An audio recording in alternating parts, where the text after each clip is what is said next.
Tipp Today, in association with Slattery's of Pecan, your main Peugeot dealer for over 50 years in the Premier County. Slattery'sGarage.ie.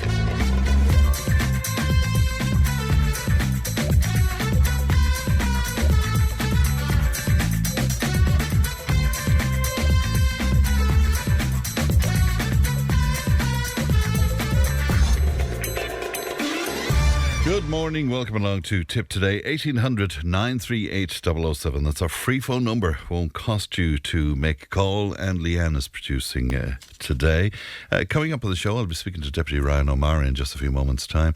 Ellie will broadcast live from the Fethard Men's Shed today. Dance Hall Days, the memories are still flooding into us. We'll be hearing from Muriel Cuddy on nutrition advice, and due to popular demand, the Three Hail Marys by Tommy Marren is back in Brewbaroo, and we'll be chatting to Tommy ahead of that in the final hour of the programme. And Leanne has been rummaging through the archives as well, so all of that and more on the way. You can text and WhatsApp 083 311 3311. You can email tiptoday@tipfm.com. Let's have a look at the front pages. As you can guess, Donald Trump is all over the newspapers again today. The Irish Times leading with the story that the US president has dropped his threat to impose tariffs on several European countries over their stance on Greenland, saying he had reached a deal with the North Atlantic Treaty Organisation, with NATO, of course, on the island's future. And also Mercosur all over the papers today. Jack Power in the Times telling us that the future of Mercosur has been thrown into doubt by a European Parliament decision to refer the landmark deal to the courts, potentially holding up its ratification for 2 years. Also reading on the Times today that rapid growth in energy demand, driven primarily, I suppose, by those data centres, could contribute to an electricity shortage in the next 2 to 5 years, the energy regulator has said. The Irish Examiner, a picture of Donald Trump in full flight, dominating the front page there with the headline, Trump walks back tariff threat, following talks with NATO chief. Also on the Examiner today, 2 in 5 farmers have nobody to take over after they're gone, highlighting increasing fears over succession planning in Irish agriculture. The Irish Daily Mail, once again, Trump, I've struck a deal for my big, beautiful piece of ice. The Irish Independent, their lead story, demand for workers with AI and digital skills has ramped up as most businesses report they are grappling with severe talent gaps. And an IBEC survey shows that 82% of businesses are experiencing significant skills gaps, with a widening mismatch between open roles and available talent. And finally, the Farmers Journal is on your shelves. No prizes for guessing what the big story there is. Yep, it's Mercosur, and they're telling us that the ratification of the EU-Mercosur trade deal could be delayed for up to 2 years following that vote by the European Parliament yesterday. So let's look at what's making headlines and making front pages on some of your newspapers today. If you'd like to make comment on any of that, we'd be glad to hear from you. And once again, text WhatsApp 083 311 3311. Glad to be joined now by Deputy Ryan O'Meara. Good morning to you, Ryan. Good morning, Fran, and good morning to your listeners. How are you today? Very well indeed, and good to talk to you. That's, Donald Trump all over the newspapers today, but let's start with Mercosur, if we could, because doubt around the whole deal now. The European Parliament, as you know, Ryan, decided to put this to the courts, and the potential is for a hold-up on ratification for a couple of years. Wondering about your thoughts on that, because Fianna Fáil a little bit divided on Mercosur as well. I think it was a very important vote. I welcome it. It was obviously very tight, 334 votes to 324. But I think it was the right thing to do. I think they should be examining the legality of it. And if it's particularly, from my own point of view, if it's meeting the environmental and sustainability concerns that we have, and food safety concerns in relation to the quality of beef that will be coming in from Mercosur countries, but especially Brazil. And I think a lot of the time the European Union is criticised as not being democratic enough, or not having the proper checks and balances. But I think the work of the European Parliament yesterday has dispelled that myth to a certain extent, in that the Commission was obviously pushing this through. Then we couldn't get the minority blocking vote of 35% of European population 2 weeks ago from tomorrow, where Ireland voted no against Mercosur. So it was sailing through, it was pushing through, and then the Parliament came in with its checks and balances and it said, no, we're not happy with a lot of the parts of Mercosur, and we want to bring it to the courts to see if it will stand up. So it is very, very important. In saying that, obviously, you mentioned Trump there. There's so much volatility in international markets and international relations at the moment, and in geopolitics. And we have to diversify in terms of our trading partners. There's 270 million people in those Mercosur countries. 30% of all global trade is between the EU and Mercosur countries, 30% of global trade. And Mercosur would see tariffs eliminated essentially on 90% of bilateral trade between the two blocs. There is a lot of good in Mercosur, but there are particularly bad parts as well, and those bad parts are what I'm standing against, what we've been standing against in Fianna Fáil, but also I think what the Parliament are now standing against and saying that the courts in Europe, the European Court of Justice, needs to examine much, much further. Now, you speak about democracy in the Union, but my reading of it is there is a possibility that the trade deal could come into force provisionally before being approved properly. Is that not the case, Ryan? That's very controversial. The European Parliament has spoken, and the Commission still has the opportunity to bring it into effect while the court is examining it, which I think is wrong. That's the mechanism that's there, but I don't accept it. I think the court needs to examine it first. Right, but it is a possibility, and you'd wonder. I mean, Ms von der Leyen is so pro this. You'd wonder, wouldn't you? And it will ultimately come back to the European Parliament for ratification after the European Court of Justice case, regardless of what the court rules. It still is up to the Parliament to ratify or not at the end, but it could be provisionally in place before that. That will be a decision for the Commission, and that is worrying because the Parliament has spoken in a majority, a small majority, but a majority nonetheless, and I would say a majority that a lot of people a few months ago would have thought wouldn't have been there. So I think it was a very important vote, and it should be respected. And a lot of the discussion around Mercosur has been entirely focused on farmers and the economic impacts, and that is extremely important. But it's not just that, it's a fairness argument, it's an environmental argument, but it's also a food safety argument. So the argument that it should only be rural Ireland, or it should only be farmers, or it should only be beef farmers that are concerned is not right. A lot of people could end up consuming this meat, and we don't know the quality of it. We can't be guaranteed the quality of it in the same way we can be guaranteed. And you're not satisfied. You're not satisfied that the checks and balances that we were assured about would be enough. No. The country wasn't. The government wasn't. We voted no against it, and I'm not. Absolutely not at the moment. Until we're guaranteed that we have a level playing field, that they're meeting the same standards, the same accountability, the same checks, and that they're not putting products or potentially harmful substances into animals over there in the same way that we're banned from doing it in Europe, then I won't be happy with those standards. Now, at the risk of annoying our farming listeners, the bigger picture, the one that you're making reference to there, the good points of Mercosur, and you speak about the geopolitics and the world that we're living in now, where I suppose trust is breaking down. We need these markets as well. They are good markets for so many other products, and I won't pretend they're not.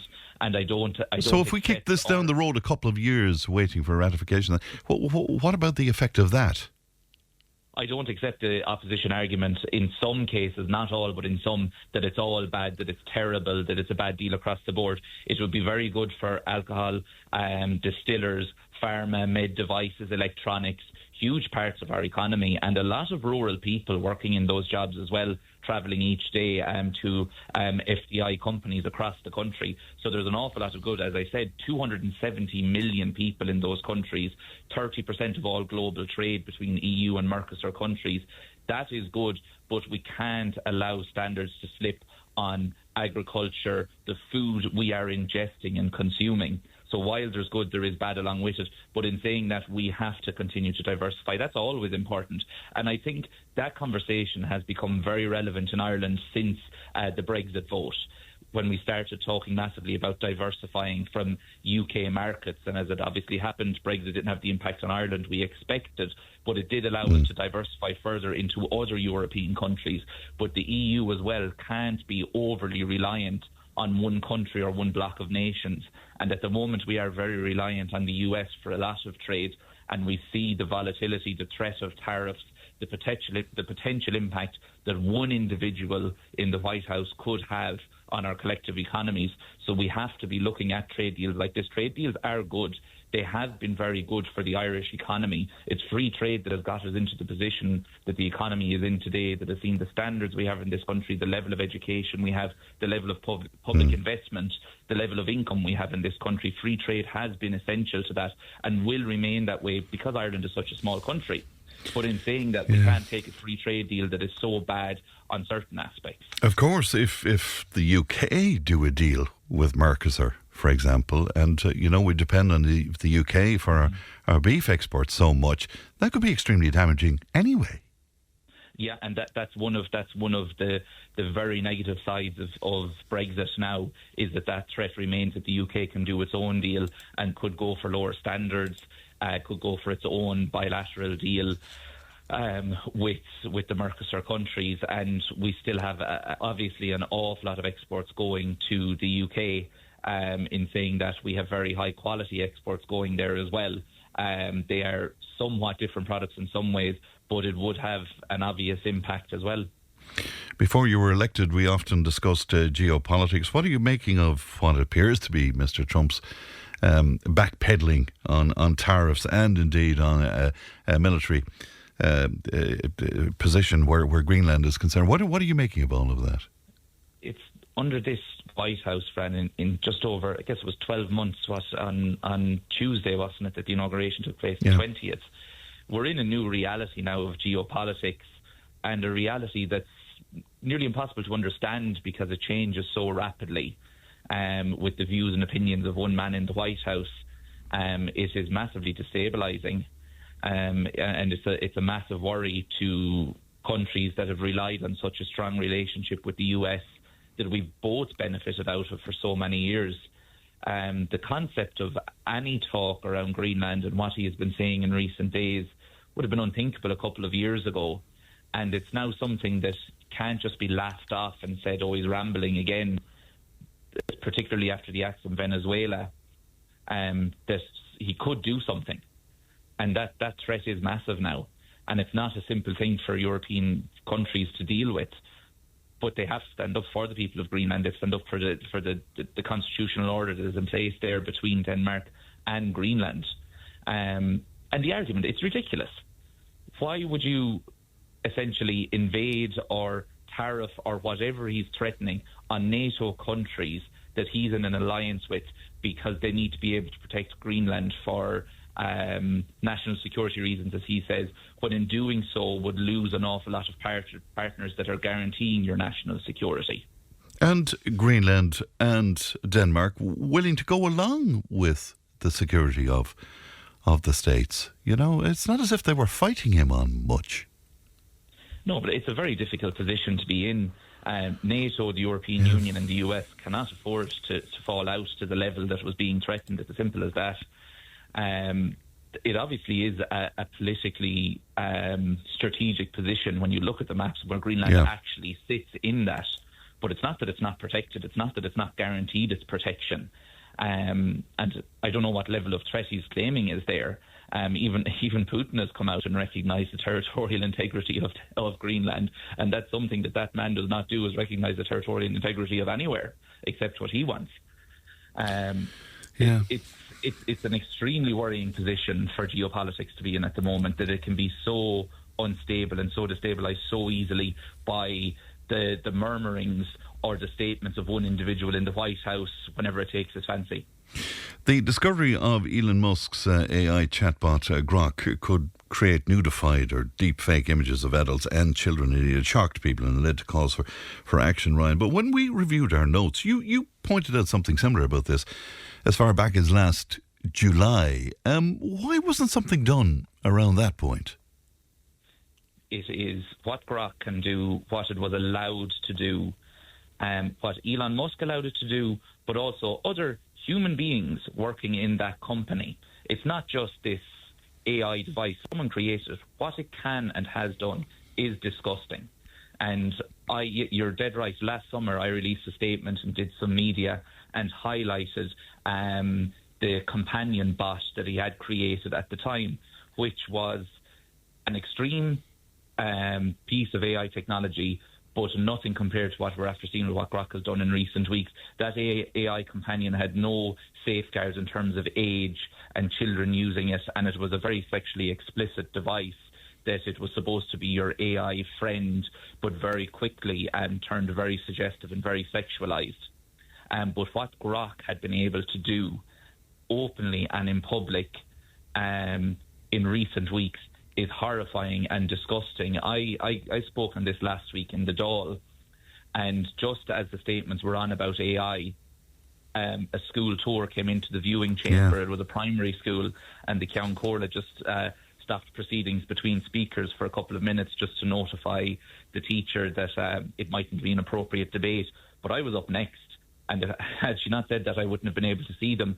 But my speech was extremely explicit because I just took the prompts that were used openly on X or Twitter, telling Grok to, much worse than this, but to essentially undress people or put them in bikinis. It produced non-consensual, sexually explicit images, mostly of women, but also child pornography. And I said it in the Dáil, and I will always stand over this, that anyone who asked for that request on a Twitter profile should be prosecuted for sexual harassment and harm or child pornography if the person was under 18 years of age.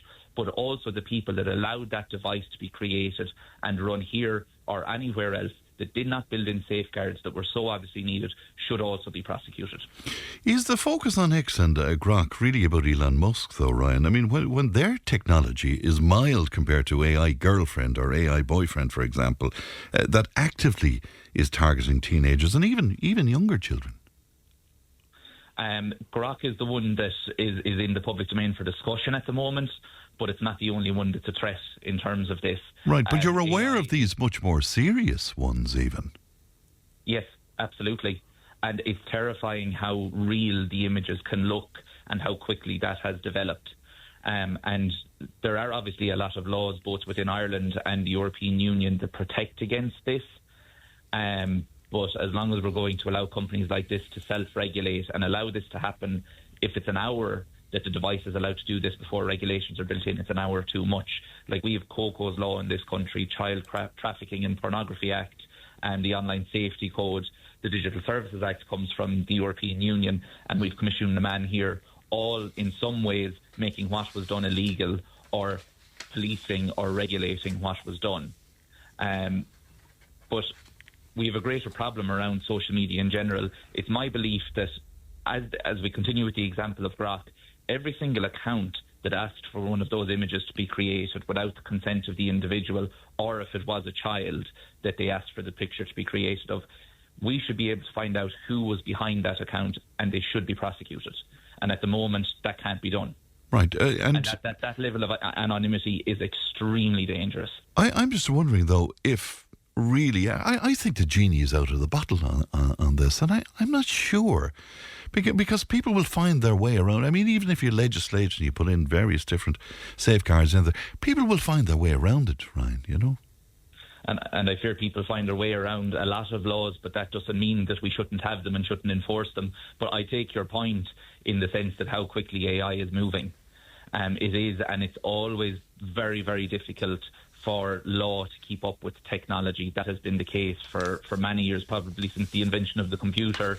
Obviously, the growth of smartphones, technology has struggled, like we've discussed in the past around social media in general, leave the AI out of it. We've also struggled, well, I would say actually failed in a lot of cases, not just in Ireland, across the European Union and wider, to properly regulate and ensure that social media is safe, because laws have struggled to keep up with the advancements in technology. But now the technology is advancing so rapidly, the laws or the enforcement and regulation of them are way behind. Right, but what about the Attorney General on this? What are you hearing from this? Because I know that Micheál Martin was harking back to legislation that's there since 1998, Ryan, but that must be out of date, hugely. Well, you see, we have COCO's law, which is the dissemination or threat to disseminate sexually explicit images. So ones that we would have seen the ads on television over recent years, where the young man is texting or talking to a girl and saying that he's going to share the images that she's shared with him.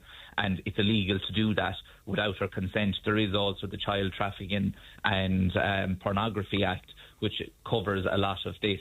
The Attorney General's advice has been that it would be covered, but essentially we're treating AI images created without consent that are sexually explicit in a similar manner to the way that if a girl shared an image with a boy and that picture was explicit and he then shared it with someone else, that would be illegal. That taking AI and instead creating the image of that young woman would also be treated the same under the law.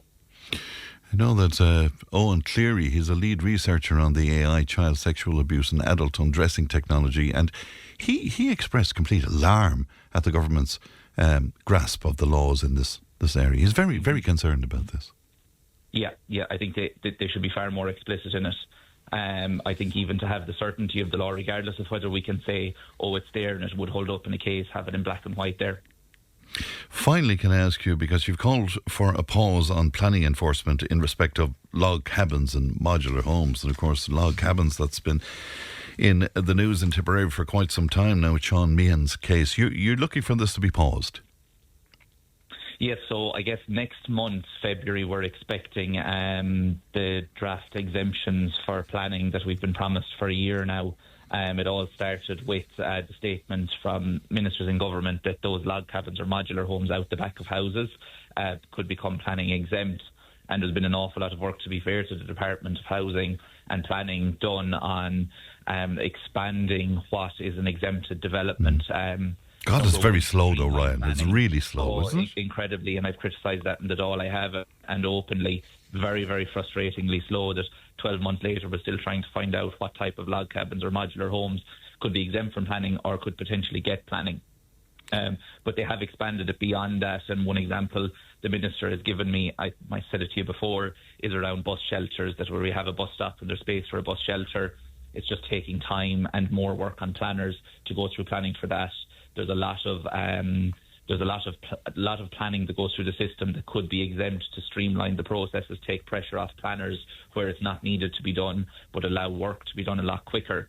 But I am of the view, because I'm dealing with so many people with log cabins in different areas that are under notice from the council because of complaints that went in, that it's my view that to give those people certainty and some chance, we should be holding off on enforcement until we know what these regulations are going to be. Now, some of those situations are before the courts already, so what about that? And again, to be somewhat fair in this, the law is clear at the moment, and if a complaint goes into the council have to enforce it. And I know that's very difficult for people in positions, and it's not to make them the bad guy at all. The problem is that in a lot of cases, I think the law is wrong. I think our planning laws are wrong in not allowing log cabins, modular homes. And I have asked repeatedly in the Dáil that while the step of allowing the log cabin or modular home out the back garden is very good, I think we should be going beyond that, and we should be allowing for planning for them elsewhere. The standalone rural site could easily take one of those homes. It would be perfectly in keeping with the rural setting if it's built correctly, and it would be a perfect, much more affordable, much more deliverable in terms of time, home for families, for single people, right across the country. And have you reason to believe that the regulations that may be published next month would reflect what you've been saying to me there? I haven't seen them yet, Fran, so I can't say. All I can say is that pretty much every time I've spoken in the Dáil on housing, and indeed in the special parliamentary party meetings we have with the Minister on housing, I have mentioned it every time, including Tuesday night, when the Minister was before the Parliamentary Party meeting, I asked again for an update on the log cabins and modular homes and said that we should allow for many more cases of planning for them outside of the back garden development. But I do want to see that exemption coming in rapidly for that back garden development. There's a lot of people sitting and waiting, ready to go with somewhere to get a home up for themselves. If we could just get the go-ahead, and 12 months waiting for that from an announcement is ridiculous. All right. Just very briefly before I let you go, I know you'll be speaking this week about water and wastewater. This is ongoing. I mean, these are huge issues. Mm-hmm. I actually got to it last night before voting. So I've obviously spoken to you a lot of times around wastewater treatment plants. Obviously, there's 50 million going into Nina at the moment, which is extremely positive. But I've mentioned the cases of Ballycommon and Cloughjordan many times. And in terms of water, yesterday I raised Rathcabin, the issues there, and ones we would have seen in Gartnahoe, Glengoodle, Ballysloe before. But my major criticism last night with the Minister was in relation to parliamentary questions. So the way Irish Water was established, it's essentially not answerable to us through parliamentary question.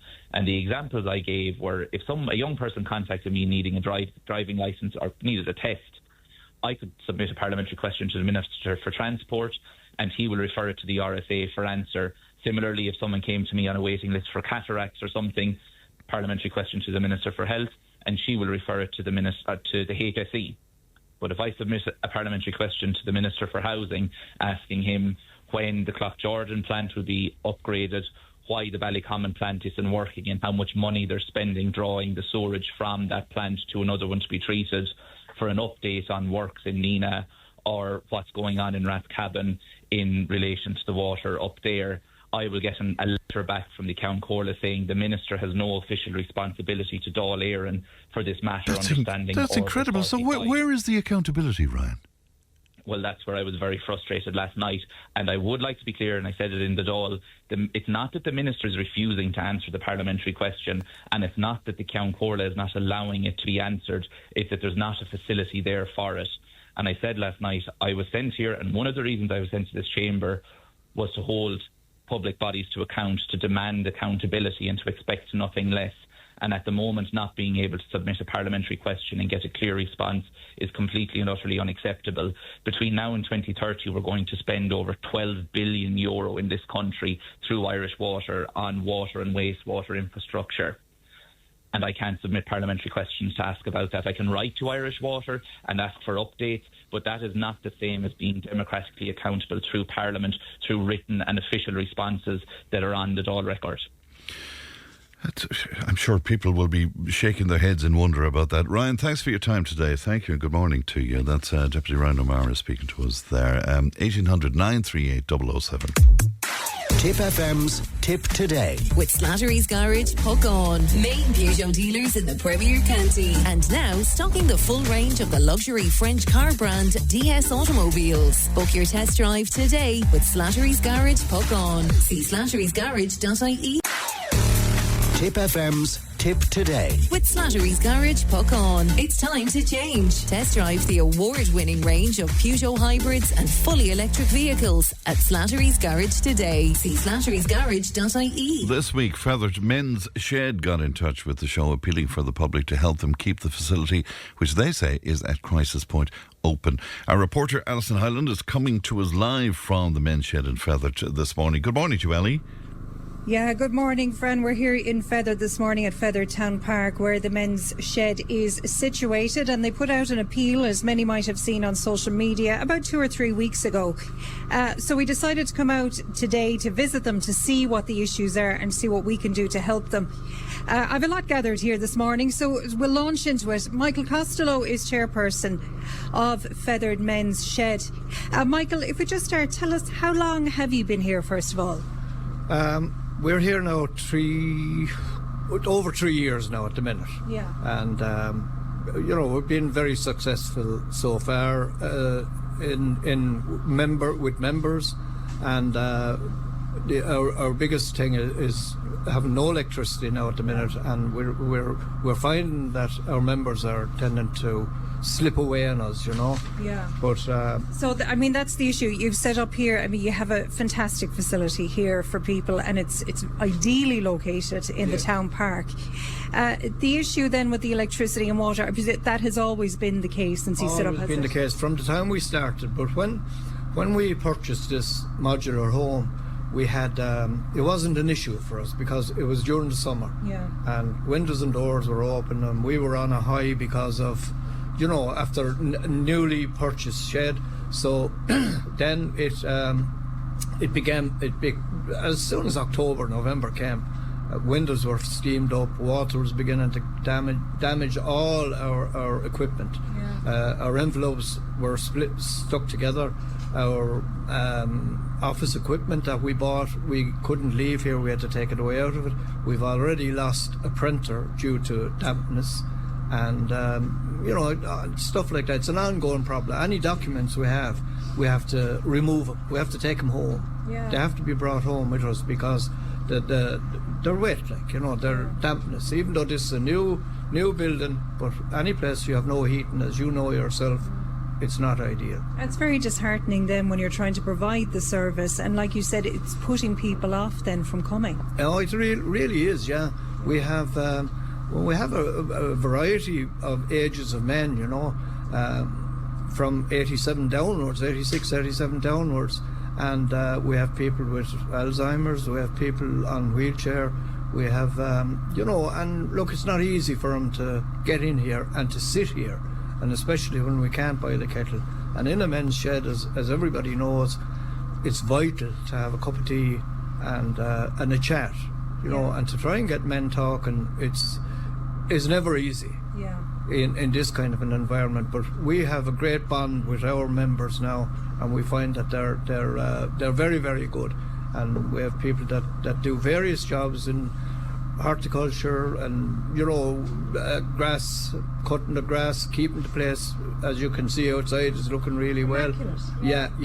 They so it's very important to us now that we don't lose this facility, and very important for men's health and well-being, that this is kept going. Bobby Phelan then as well, he's a secretary of Fethard Men's Shed. Bobby, tell us about the appeal that you put out on social media there a couple of weeks ago. Yeah, Michael came up with the idea of sending out the appeal largely because we've no electricity or water.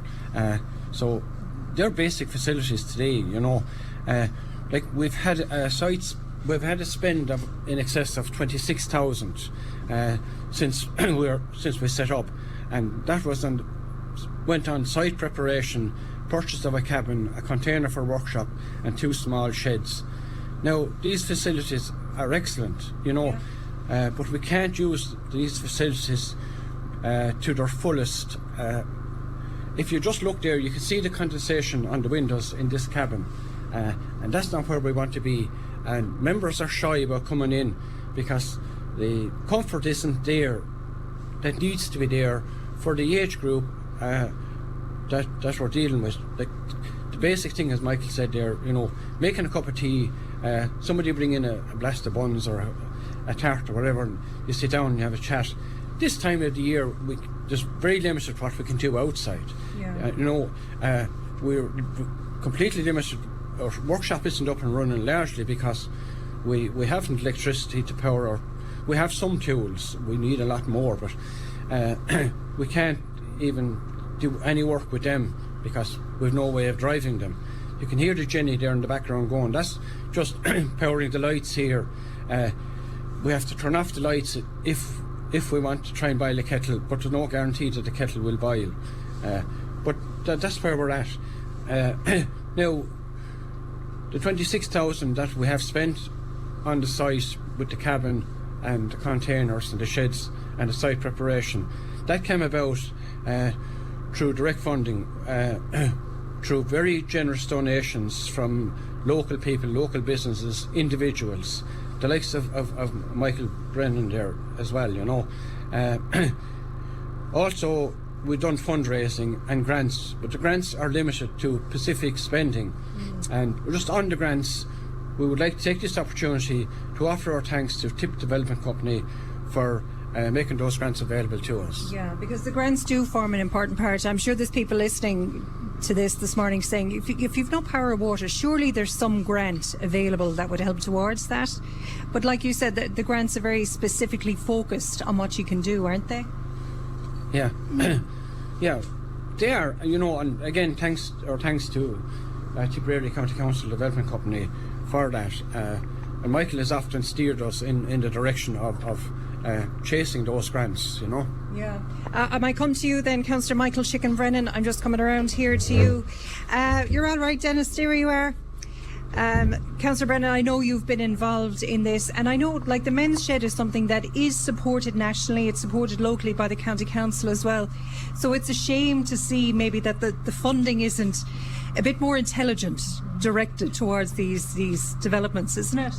Yes, good morning, Ali. I suppose, look, when it comes down to the funding for this, I suppose when I direct a lot of funding to different organisations and communities, and the first thing you're hit with straight away is a kind of as if there's a barrier in front of you in the application. Yeah. Applications are online, there's a long, I wouldn't say difficult, but arduous kind of approach to filling them in, there's a lot that has to be dead right with the eyes, the dotting of the I's and the clicking of the T's, crossing the T's, but it frightens people, and it makes things difficult. And again, as Bobby had alluded to there, specific grants have to be spent on specific jobs that require that grant, like whether, but it is very disappointing that and I know the Men's Shed is a great organisation in the whole of Ireland. It's very disappointing that we don't have a grant where they can actually go to, like, that would be a set-up of a Men's Shed in another community or a starter up, that'll cover the vast costs of the things that are needed. As we're here today, the lads have alluded to there's no electricity, we have no heating here, you could have a lovely, if you had electricity here, you could have a lovely under-sink heater heating the water, you see the condensation, and the site here is lovely, it is lovely, the site here is lovely, and the biggest thing here, I suppose, is that it would be a shame to see the diminish of what has been brought here to today by the lads and the whole group, and they've got great support from the community, from the people that have helped them in every way, like with groundworks, and everyone has rolled in. But the most important people coming into the Men's Shed are the people that attend it every day. And we can't afford not to have them coming in here and having that cup of tea. I remember when they were in the Fethard Town Park proper, sitting down with him, bringing in a few buns, having a cup of tea with him, and it's the chat. The lads have mentioned it there, and it's very hard to get men around the table talking. But I suppose, look, the real focus we're here for today is that, it's a cry for help. It's a crisis. Michael mentioned it in his letter there back on the 7th of June when he highlighted this, that it's got to a crisis now. And we've got a very good community in Fethard, and we've got people from the wider community coming into this Men's Shed. And I would be asking people to get the word out there. There's going to be a fundraiser of a tractor run in a couple of weeks' time. Brilliant. That's in Clonacody House, and it's run in conjunction with the Rise and Shine Foundation, which is a foundation that allows children with additional needs and adults as well, that they take them on pilgrimage trips to the likes of Lourdes, and they also have a holiday home in Galway where they take them for weeks, holidays and the whole lot. And that's the two lads are running that together with a brother of mine, Eddie, who was doing a cycle from down through France to Lourdes to raise money for both the Men's Shed and the Rise and Shine. Great. So if people can spread the word about the tractor run that's taking place, it's taking place in the grounds of Clonacody House Sunday week. So that's one of the fundraisers, but what the tractor run will bring in, it won't be enough to see this over the line. So, we have to dig deep. The Fethard community are very good, we see what they do with the Heritage Festival, we see what they do with the Christmas markets, they come out and they support. And I would be calling on the people and all the businesses in the town that I know we keep coming back to our own people to look for money and the whole lot, but this is an amenity that's needed in the town. It's in the town park. We see what it is, and it'd be a shame to think that in a couple of months' time it will be closed and we'll be unable to be here. Yeah. Are we looking for tradespeople as well? We are, Alison. Yeah, we're looking for tradespeople. Anybody that can help us get this over the line. It's very, very important for us. Yeah. And anyone in the community that can help, especially, we're appealing to them. And even on the outside of our community. If there's anybody there that can lend us a hand to get this thing, and to keep our shed our aim, we want to keep this open. You know, it's a brilliant facility for our members. I mean, we have one man travelling from Kilfeacle to come here, and you know, it's quite a spin. But that's the interest he has in it. You know, which proves we are successful if we could just get. It's not a lot of money we need to get the electricity, and it's a lot for us, but it's not a lot in the wider aspect of it all, you know. So that's what we're hoping for now. If people do come on board and help us out, like, you know, and get it, as Michael said, we won't have enough in the tractor run to get this over the fence. But look, it's a start. It's a start. It's a great start, you know. Laurie Clancy is here as well. Laurie, you're president of the Men's Shed, and a great character I know from Fethard as well. I'm sure many people here will know who you are. Tell us about the importance of the Men's Shed and what it brings. I know the lads were mentioning it about how it tackles isolation for men as well. What do you think are the benefits of it? Well, I'm welcoming you all. First I'll welcome you all tonight. Michael Brennan and Tipp FM. It's a Men's Shed.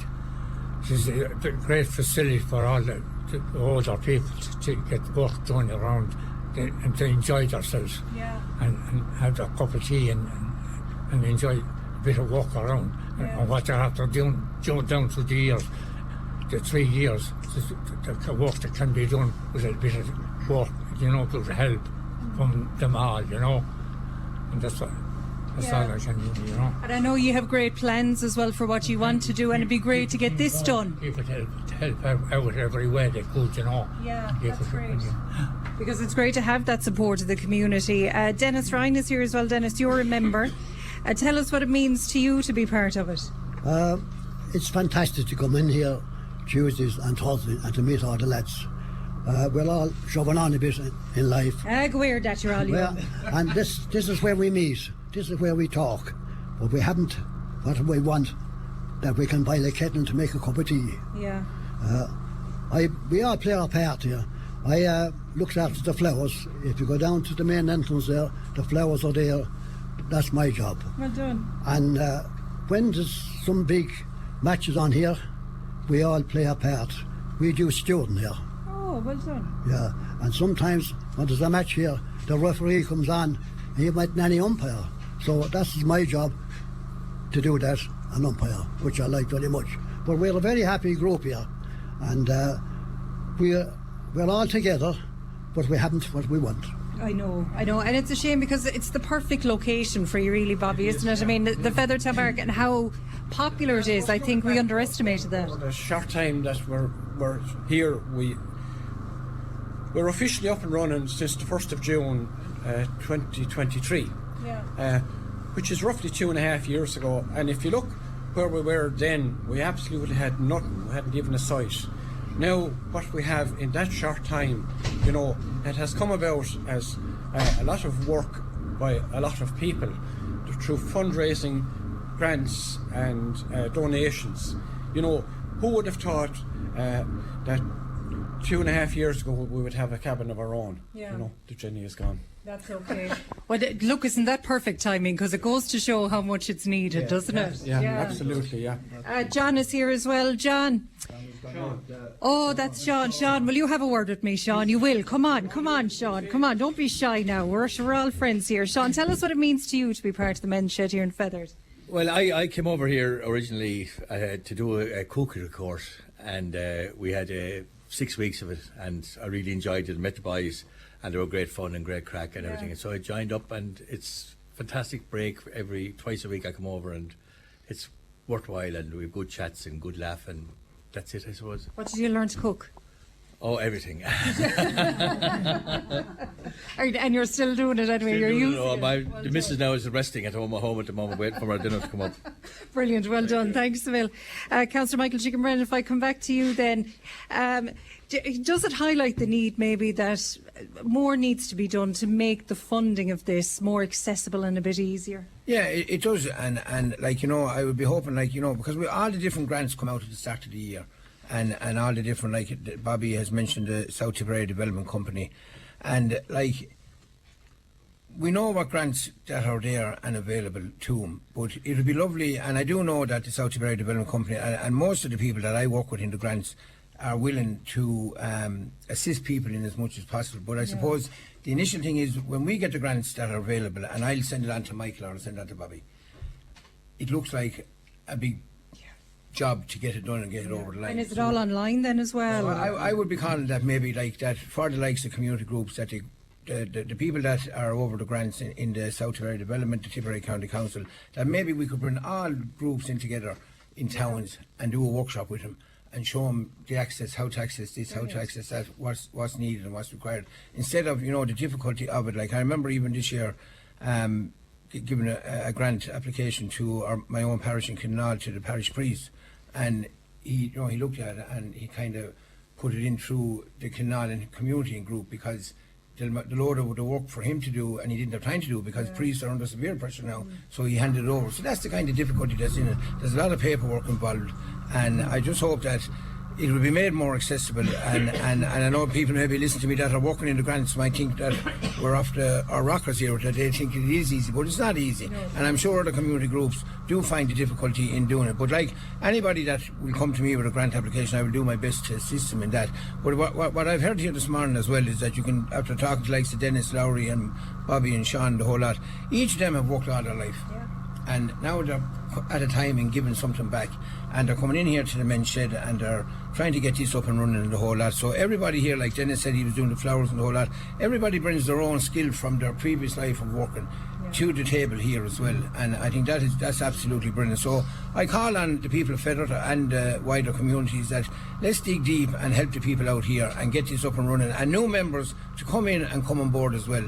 And as for tradespeople, there's a lot of young people out there today that are very good now, qualified as electricians, plumbers and the whole lot, and if they'd like to give a day or a half a day on a Saturday, you know, and give something back to our communities, and they're all in, we'd be very grateful of that, like, you know. But it's something that we just can't see die away here, and like it is a big concern now, and you know, and with this goes health and safety as well, like, you know, so it is a big concern. So anyone who is listening to this now this morning and does want to help out, how will they get in touch with you? They can contact me on 087 2799 533 or on michaelcostello6@gmail.com, or you can ring Bobby's number 080 244 6085. We'll have those details up anyway. Social media as well. I mean, you have a page up. We have a page. We have a Fethard Men's Shed page, and it's updated every day. There's always something on it, you know. There's something there all the time. But what I'm getting a lot of from the public now, and after the things, is people are asking me about a GoFundMe page. Yes, I was going to ask you that. Is that going to be an option? That is going to be an option, because it is going to be an option now once the tractor run is over, and Michael Brennan is going to get on board with that with us, and hopefully his wife Helen. I'm not sure if she knows that yet, but she'll know it now. But you know, and between all ourselves, then we hope to get that going. But that seems to be the general feeling from all the public. You know, people writing in comments about a GoFundMe. I checked it out with the IMSA, the CEO on the IMSA, and he said absolutely go ahead. Okay, so it is an option, so watch this space. But in the meantime, we need the town and the environs, because like you said, it brings in more than just Fethard, so we need to get people involved. We actually do, and we need everybody to get involved, because at some stage, like what we're building here now, we're building this for the future.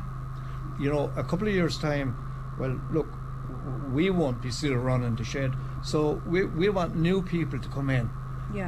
You know, keep building. And there's loads of people out there with loads of trades, and get involved and share their skills, you know, and learn skills from what we know that we can share with them, you know. So it's vitally important. Absolutely. Lovely to talk to you all this morning. We're just out of time here from Fethard Town Park.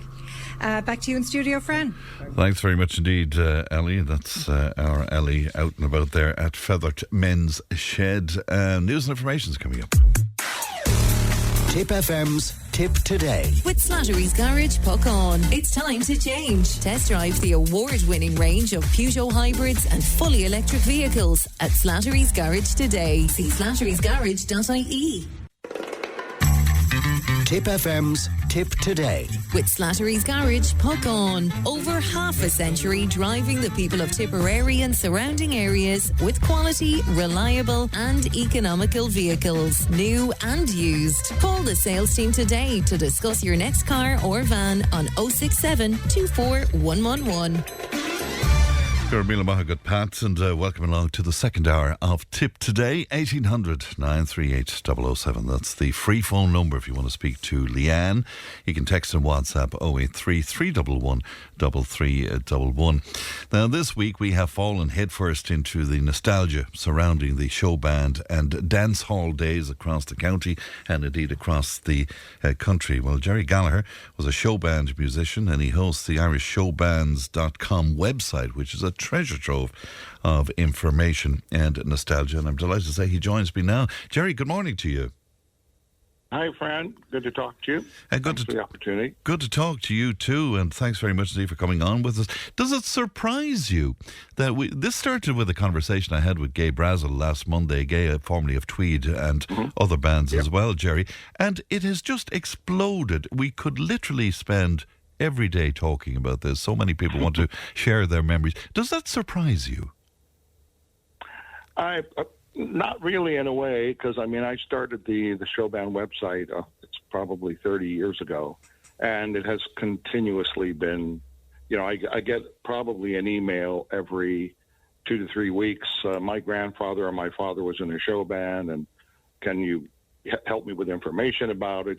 I think young people today are kind of fascinated by the idea that, their parents and grandparents were dancing, far more than young people dance today. It was the social life of the country from about 1955, probably right through for about 30 years. And of course it changed radically then. But so I'm not that surprised, but it is interesting that a new generation is kind of, as well as the people who were part of it originally, obviously. We're all getting older, as you know. So it is one of those, I remember when, I still remember playing with you in the Sea Point in Galway, and the size of the place, and it's almost amazing that was a regular part of life, that we all took part in. Isn't it incredible? And of course, you played outside of the country as well, Gerry. You played a lot in the States. Is it very much an Irish phenomenon? Have you found it anywhere else? No. I think that it existed in England to a certain extent because there were ballrooms there. And at some point, there were ballrooms built by the Irish in the States. But from the perspective of the average American, there was nothing of. It's almost hard to believe that it happened here, especially when they went from using local parochial halls to the massive ballrooms in the middle of nowhere, and thousands of people would show up. That was something that just I don't think happened anyplace else. Even in England, most of the ballrooms were in major cities. So. It was, I think, fairly uniquely Irish concept, and of course, all the musicians were Irish, and it just took over the country for those 30 years. It was the way every parent met their spouse, So, you didn't have people meeting that much in bars; they met at a dance. So it was how people met each other, and they ended up getting married. So. What I love about your website is that, and you've just alluded to it there, you speak about 30 years, because a lot of the books, a lot of the talk around the show bands, it's as if everything stopped about 1968, 69. But of course, right into the 70s and partially into the 80s as well, there were some fantastic bands out there. It was. It's interesting because when Leanne told me what we were going to discuss, I just because I wrote a book during COVID. I was supposed to get it published, but it didn't get published yet. But anyway, I did all this research, And basically, it was in about mid-'67 that everything started to change for the show bands. They had been, from about 57 to 67, those 10 years, they were the kings. They were everything. You know, Brendan Boyer and Dickie Rock. And just out of interest, I looked up a thing where in that era of the 67 was when the ballads took over the show band era. Because, for instance, in 1963, Irish artists were number one in the charts in Ireland for 8 weeks out of 52, but there were no ballads. The next year was 15 out of 52, then 20 out of 50. So 64, 65, the bands were getting more popular, but there were no ballads. And then basically in 1967, about half of the number one hits were Irish, and 21, all but one of them were ballads. So by then, in 1967, the ballads had come. And then, of course, the other thing that we have to remember is that lads that started playing at the age of 20, 21 in 1957 were now 30, 31. They were they were married, they had kids. A lot of changes took place in terms of just the idea that traveling up and down the country wasn't exactly the most interesting thing to do when you're 30 years old and have a family.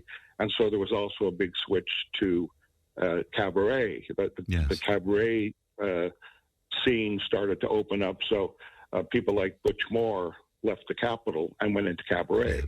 And following that, 68 would be, you might say, when it actually exploded, and that's when, you know, the Dickie Rock's band split into the Miami and the Sands, and Joe Dolan's band split into the Joe Dolan and then the Times, you know, so that's when it kind of did. It fell apart from about 67, but that also gave rise to the country band. Yes. Because, you know, Big Tom and the Mainliners had only been the Mighty Mainliners.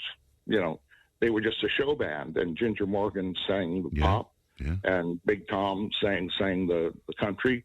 But then at some point around that 68, 69, it's almost like you had to decide.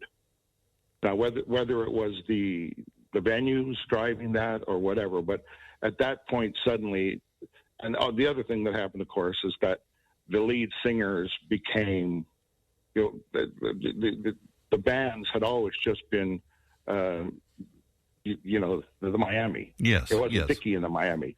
And so the lead singer started to step forward, and then, you know, a decision had to be made. Are we Big Tom and the Mainliners country band, or are we Dickie Rock and the Miami pop band? So that basically started to drive everything as we went into the 70s. And it really just a normal marketing scheme. You know, you get into there, you have soap, which cleans, and then we have all kinds of soaps. So that same thing happened with the bands. We need to have all kinds of bands. Yeah, and the styles changed. You mentioned country, and of course country was huge. We must remember that. But also the bands got a little rockier, maybe a little bit more poppy. Oh, yeah. Well, the biggest one that always shocked me was when Brian Call left the Platterman, and they went from being a country band to the most progressive rock band on the face of the earth with Rob Strong. So, you know, so that kind of switch, and even interestingly, bands like the Memories, who started as a kind of a 4-piece barbershop quartet, you know, playing cabaret, and then they soon became, you know, probably the only band I've ever heard that did Bohemian Rhapsody live. Absolutely. I mean, Queen couldn't even do it. Absolutely, and it was brilliant everything, too. Yeah. Oh, yes. I remember standing listening to them. I couldn't believe that they weren't really that brilliant in terms of musicianship. You know, they were very good musicians, but for some reason, vocally, the idea that they did the opera part was amazing. Like I said, Queen wouldn't even try it. Of course. Well, they were blessed. They were blessed to have the full range of voices, I suppose, that was necessary to do it. Yeah. And you know, you mentioned musicianship there, and you know, Bob Geldof referring to the show band years as a kind of a musical desert that caused so much controversy at the time. Now, okay, some of the guys were limited, but there were some amazing musicians in the show bands. Oh, well, I mean, you have people like Gerry Gallagher who started in a show band. People like that. Van Morrison started in a show band. So it was the only place to play. I think the quote, I don't know if I can say it, is that Bob Geldof said was the show bands were crap. Yeah. And it's like, no, they weren't. They were actually, and I remember when I joined the Magic Band, we would be in a cold ballroom, and the next thing the lads in the band would start playing jazz. Yeah. And at that time, I had been into bands like Status Quo, and I couldn't understand how these fellas knew jazz. And I went out and bought the book about jazz chords so I could play along. So they were brilliant musicians, but the punters decided and the charts decided what you played. And I'm sure you played in bands where every week you got together and whatever was number 1 through 10 on the chart, you had to learn it. And you would only play it maybe for a month, and then you would, it was constantly a turnover. So you had to be versatile. You had to know how to learn songs and play them. And I would say that from one perspective, especially in the early 60s, when everybody and anybody who picked up a guitar wanted to be in a show band, there wasn't a whole lot of brilliant musicianship going on.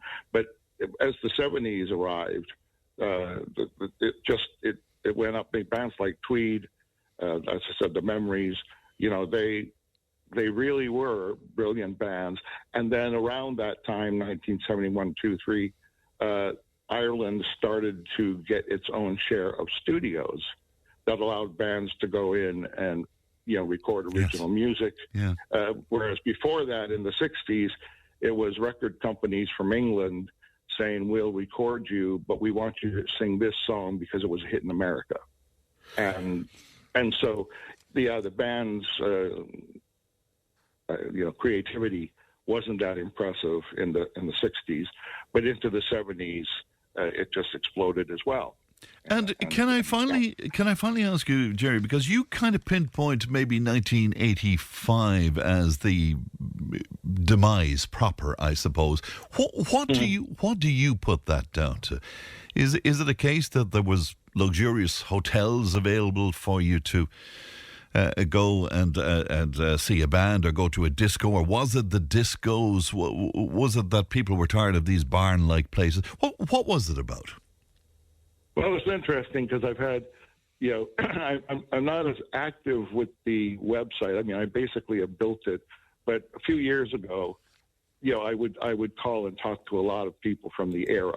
I see where your band, kind of like Sean O'Dowd, your band kind of broke up in 1983 or 4, and he would tell you what had happened.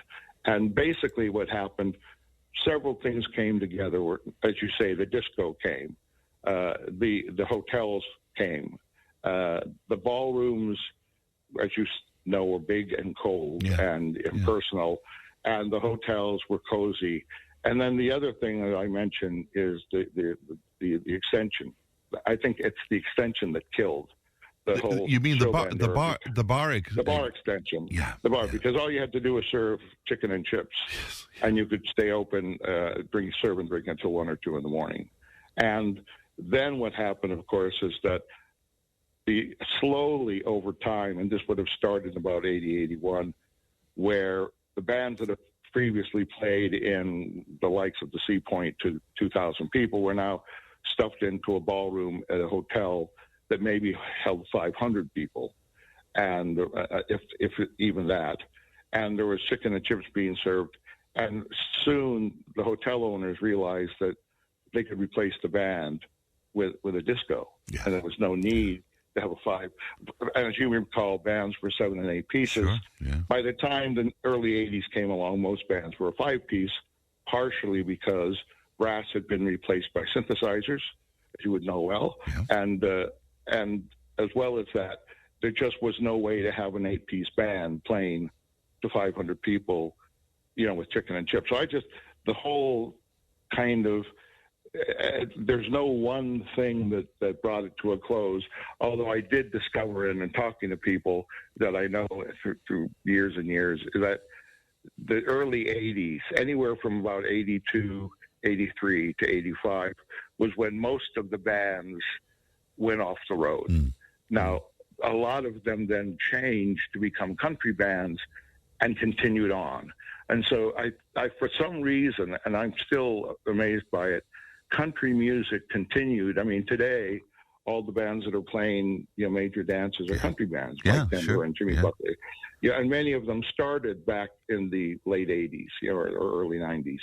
So I think that there was something about country jiving, basically, country and Western music, that made it immune to the whole disco, yeah, it's era. Interesting. And there is another comparison as well that I'm making, that, people would say some of the finer musicians that were involved in the show bands, Gerry, that they took the Queen's shilling. I mean, they wanted to make a few bob. I noticed something similar now with the country bands, that some of the lads playing in the country bands, they're not really into country music all that much. No. But they're very fine musicians, Personally. Yeah, absolutely. They're brilliant music. I think, and that's, one of the problems, of course, with being a musician and, yourself, is that, you want to keep playing and it's all you can do. Yeah. And so I think if you're any kind of musician today, the only place to get a gig is either with a wedding band or with one of the, what I'll call the new show bands. Sure. The Mike Denvers and the Jimmy Buckley. And it doesn't really matter, because you're not going to, we're all getting much older, and we're not going to hit it big now. Yeah. So what can you do? You get a gig with, like I said, Mike Denver, and, that has eased off, I think, a bit. But these people are still making money. They're doing good business. Yeah. The industry has shrunk hugely, but if you're one of the big names, you're still out, several times a week and making good money. Yes. Making good money. So, yeah. Gerry, I must leave it there, but it continues. It's such a pleasure to talk to you, and the website is still there. If people want to go, irishshowbands.com, It is a mine of information. There's beautiful detail in there, Gerry, and I know you're not active on it at the moment, but there's still loads of stuff there for people to have a look. Oh no, I'm still active, but I've eased off because I've written. There's only so many photos of show bands and only so many stories, and with every passing year. The people that you would have. In fact, at one point, I was going to try to do a really in-depth piece on the Clipper Cog. Yeah, sure. And basically, they're all gone now. So it's like, I know. There's very little information.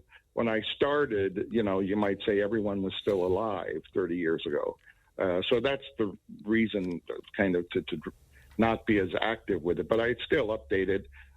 Every day that somebody sends me an email, such and such passed away, such and such is putting out a book.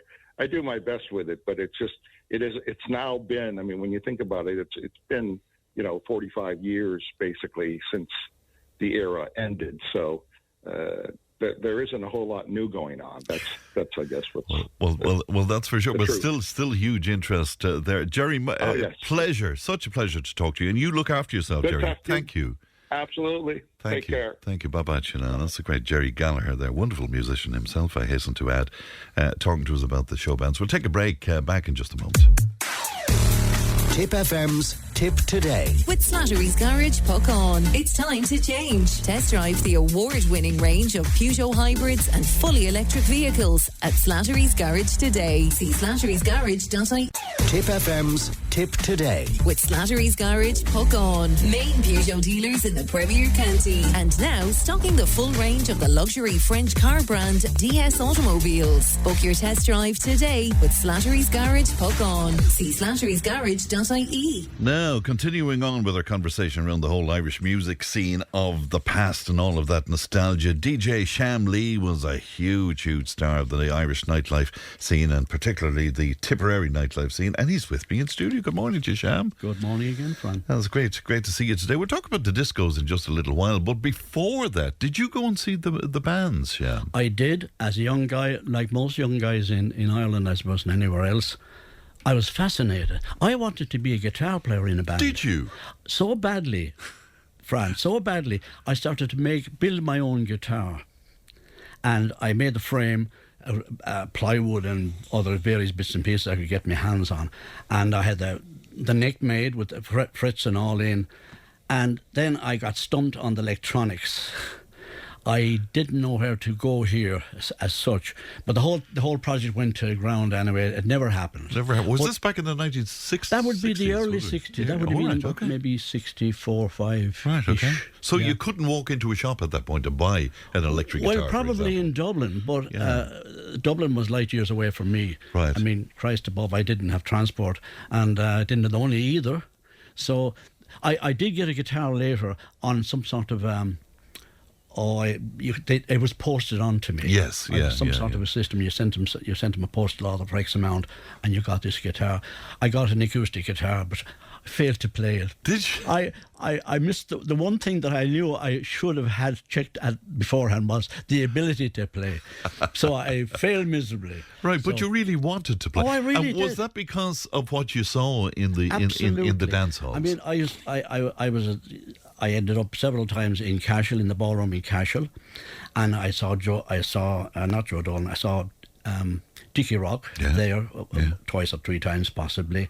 That Brendan from Cork, Brendan with the Dixies, Brendan O'Brien, was Brendan it? Yeah, O'Brien. yeah. And there's a funny little story. Brendan O'Brien had a guy called Joe Mackey on drums. Joe Mackey on drums. Joe, I used to stand in the middle of the floor and watch Joe. He's still alive and well, you know. Great. He's fantastic. Well, but here's the one.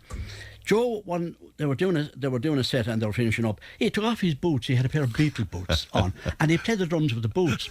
And then there was a back partition right behind where he had the drum kit, and he hammered on the walls of the partition here, and there was black marks I could see it happening off the heels of the boots. And I was in that very same ballroom years later doing Kiddies Discos. Yeah. Years later. And the marks were still on the wall. I always remember that. He was such a character, oh, though, God. wasn't he? Yeah. He made the band. You know, he was quite remarkable. Yeah. And he had that look. There was just this mischievous look about him. And he still has it. Yeah, it's amazing. Because I played for his birthday party, quite a few years ago with Brendan Grayson himself down in Cork one night, and he just has it still, and he's just that's fantastic. Still a very funny man. Well, I mean, I know what age I am. I'm give me another 12 months, I'm going to be 80. What, are you I will. I'm 79 wow. come the 27th of this month. So I'm looking at 80 coming down the road. I think not a pleasant Joe thought. Must be 90 plus. That's the point I was about to make. Yeah. Because he was definitely 10. He would have had 10 years on me. Did I get the impression from you, Dickie Rock? Would he have been a favourite of yours? I always appreciated a guy with a good voice. Yeah, I thought he had a fantastic. He was voice. a great singer in his day, wasn't he? Yeah. Fabulous. Yeah. Yeah. Did you see Dolan much? I did. Yeah. Would you believe it? I played relief to Joe Dolan once or twice in my time. Once down in the Fairgrove in Mitchelstown. Mm-hmm. And how that happened was, he was doing a sit-down gig in the ballroom or the function room in the Fairgrove, and I was booked to come in when he was done and do the midnight shift, if you wish. So it was a sit-down gig. When he had finished, I had been down that morning, put in my gear halfways down. There's a big long hall. I put my gear halfways down. I said, I kind of try and cut off the bottom end of the hall, as it were, because I knew what was going to happen. The majority of the people were going to leave. So there were a Joe Dolan fan base, and when Joe finished, which he was fantastic, the white suit, the sweat, the usual stuff, they finished on a high, big PA system, and they said their good nights and stuff, and they finished, and the crowd started to move out, but some stayed. So they were getting the chairs off the floor, and I had started up at disco and stuff, and there was nothing happening, Fran. Nothing. No matter what I put on, it wasn't working. But whatever the hell, it didn't work. Yeah. I said, there's only one thing for it. Drag out a Joe Dolan CD. Put on a couple of Joe Dolan CDs, and off it went. Away it went. They should have gone with a dance. I don't know why they did a sit-down night with Joe Dolan. Maybe towards the latter part of his career, a lot of the gigs were concerts. Yeah. But that's the only thing that worked. Joe Dolan. Memories. Do you accept the critique that the discos took over from the bands, and that it was part of the demise of the show bands. To a degree, and I think it was unscrupulous people in management, in hotel management maybe anyway. They saw a cheaper format here and with less baggage maybe, not having to do all this big booking and dating, consolidating dates with bands. Huge fees as well. Big fees, of course. Yeah. So they had a guy come in for a few bucks, and they knew if we have music and noise, they'll come. Yeah. And then they got around the licensing laws, of course, with a bit of food and stuff. But it was a case, though, Sham, at that point, that the discos were viewed as being cooler, though, weren't they, than the bands? I mean, the younger people at that stage. Yeah, it was more cutting edge. Yeah. You were old-fashioned if you kind of were into the band scene. Yeah. You were kind of, if you wanted to be cool, you got to get with the disco. Because in America, nightclubs are taken off prior to that anyway. But you had, all these big clubs going on now, and we were getting this kind of information as well. Whereas, disco is the way to go now. Yeah, it's interesting. Unfortunately. And when did you start, first of all, with the discos? It would be mid or late 70s. Late 70s, right. Yeah. So you would have been in parallel with the show bands as they wound down. I was. I suppose, yeah. I remember being in the Cashel King's Hotel, which is long gone, unfortunately. The old now. motel out there in the Dublin Road. There was a guy called John Ford, I think it was. He was the head chef, but he was also the entertainment manager. And he got hold of me somehow or other, and got me to do a kind of a... We did a season of gigs, and it was working to a degree, because if you have music going on somewhere, people came. Yeah, and there was but a bar the discos out there were huge. Yeah. I remember some bands, there was bands that were coming down from the north. Yeah. I think there was a band called Flash at one time. I can't remember who they were. Well, I was only about 13 or 14, and I played support to Paper Lace out there. Seriously, yeah. Would you believe? I would, of course. Alan Barton, was it? Yeah. Paper Lace. Was that who I think it was Alan Barton. He time? went with Smokey later. That's right. Yeah. That's the very fella. That's the very fella. And who else was there one of the times? Spud. And of course, later on, I went on to play with Smitty then. But at that stage, I mean, there were great opportunities, weren't there? Oh, God. If you had... Well, I mean, you did have the talent, obviously. I mean, you're living proof. But if you were anyway mediocre talented and had... maybe enough neck to push yourself through. Off you go. Where you go, yeah. Yeah. I remember being in the Cashel Kings one night, and which was the norm almost. A bit of a kind of a skirmish happened with a few fellas, which was the norm. But there was a guy from Dublin playing that night. He ended up doing TV stuff later, and now I've forgotten the name. It wasn't Angus McNally, was it? Angus McNally. Was it Angus McNally? That's the guy, Angus McNally. He had a band. He did, indeed. Yeah, well, Chips, of course, he was in Chips, was he? I didn't know that. And who else was he with? He was with one of the rock bands then, in the early part of the time. Mushroom, I think he was with. Well, all I remember was Angus McNally anyway. Yeah. But a bit of a skirmish got going anyway, and he got annoyed because it was upsetting the flow of the night.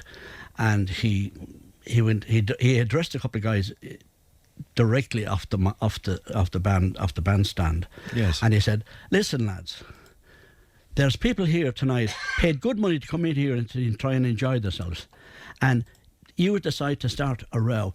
And if that's the best you can do," he said, "shag off." And I was amazed how he said shag off. He didn't use the other opposite. But it had the effect. Yeah. It kind of took the wind out of the whole thing, and they... And what was it after the band you would play then? Yeah. No, sorry.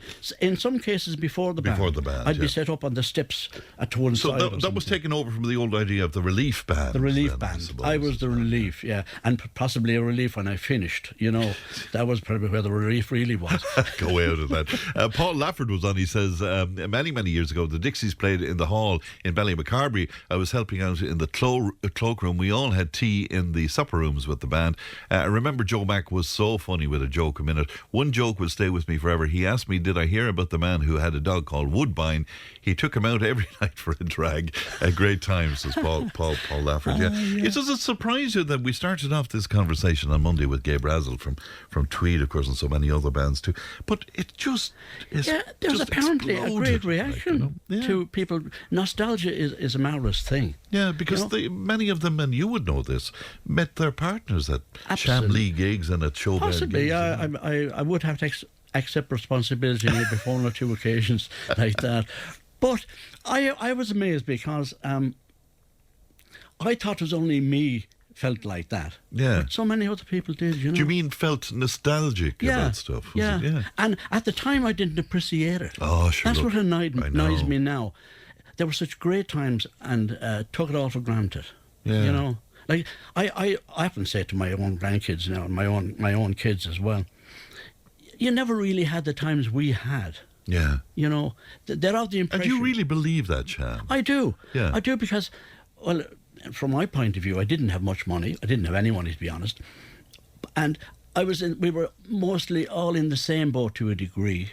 Nobody had money. I remember I got my first car in the mid to late 60s, about 68 maybe. And I was unique to have a car at my age back out in my home place, Killusty, outside Fethard. Yeah. And I remember driving to a marquee down in Ballypatrick. You would have been too young to have ever played down there. Ballypatrick, was that? Where's Ballypatrick? It was Gibbses were the name of the people who ran this marquee. Right, okay. And they used to have pretty good bands in there. Yeah. You know, but I remember one night we drove down, me and the entire village in my little car had an NSU Prince. It's only 6 horsepower, air-cooled engine in the back, but the size of a Mini. Yeah. It's a German-made thing. It was built after the Second World War because people didn't have money, so they built cheap cars. So 10 of us, 3 in the back, and then 3 on top, on the laps of the 3 in the back, and 4 in the front. And I was virtually sitting on the door handle of my side. And a guy that was in the middle, he was changing gears, and I was able just about managed to get the accelerator and brake, and he had the clutch and the gear shift. And I would tell him, right, change down, because we were hitting hills, and we were going up hills at about 10-15 an hour. You know, it was dying, 10 of us. And we stopped, I remember one evening we pulled up at the petrol pumps in Ballypatrick. It was summertime, it was still light, because I needed to get petrol. And guys were looking, and they could not believe to see 9 guys streaming out of this little box. I mean, that wouldn't happen today, would it? Well, it wouldn't happen for so many reasons. For so many reasons, it wouldn't happen, no. But all of that fun and crack, you think we've lost? I think so. I mean, Jesus, you couldn't do that now. You'd be either in court for whatever. There'd be several things you'd be in court for. Yeah. But the fun we had coming back and there. Yeah. You know, and there was no drink involved back then. No, very, very little for sure, in my case anyway. But is it interesting that people probably of, I don't know, our own age maybe, we want to go back and revisit that. You see, it's the DNA in us, I suppose. Yeah. We like to, myself and my partner used to go to Corfu a lot years ago. Yeah. And it's almost my anticipated dying wish to get one last call back to Corfu to relive the stupidity that we did, the drunkenness of the whole thing, you know, because it was just a crazy time. Yeah. You know, this one last thing, what would you like to do before you pop your clogs? Yeah. And that's it. You know, we need to go back. But the point, and you know, I try not to sort of impose my ideas on people all that much, but I love to say to younger people, enjoy this while it's happening if you love it, because it'll be gone in a flash. I'm always saying it too, Fran. I keep saying to people, if it's skinny dipping you like to do in winter time, or jumping off high ledges, whatever, if it's what you like and it's what you want to do it while you can, because a time will come when you can't. Yeah. And that's my philosophy, because I'm getting close at that time. There's a lot of things I can't do now, some I won't even mention, but you know, like we got to be realistic here. The clock is ticking. I keep saying to people, do it while you can, enjoy it while you can. Well, it's always lovely to see you, Sham, and thanks for sharing the memories. And you were the first person we thought of when we were putting this together. And I know. I'm great polyfiller. When there's no one else available.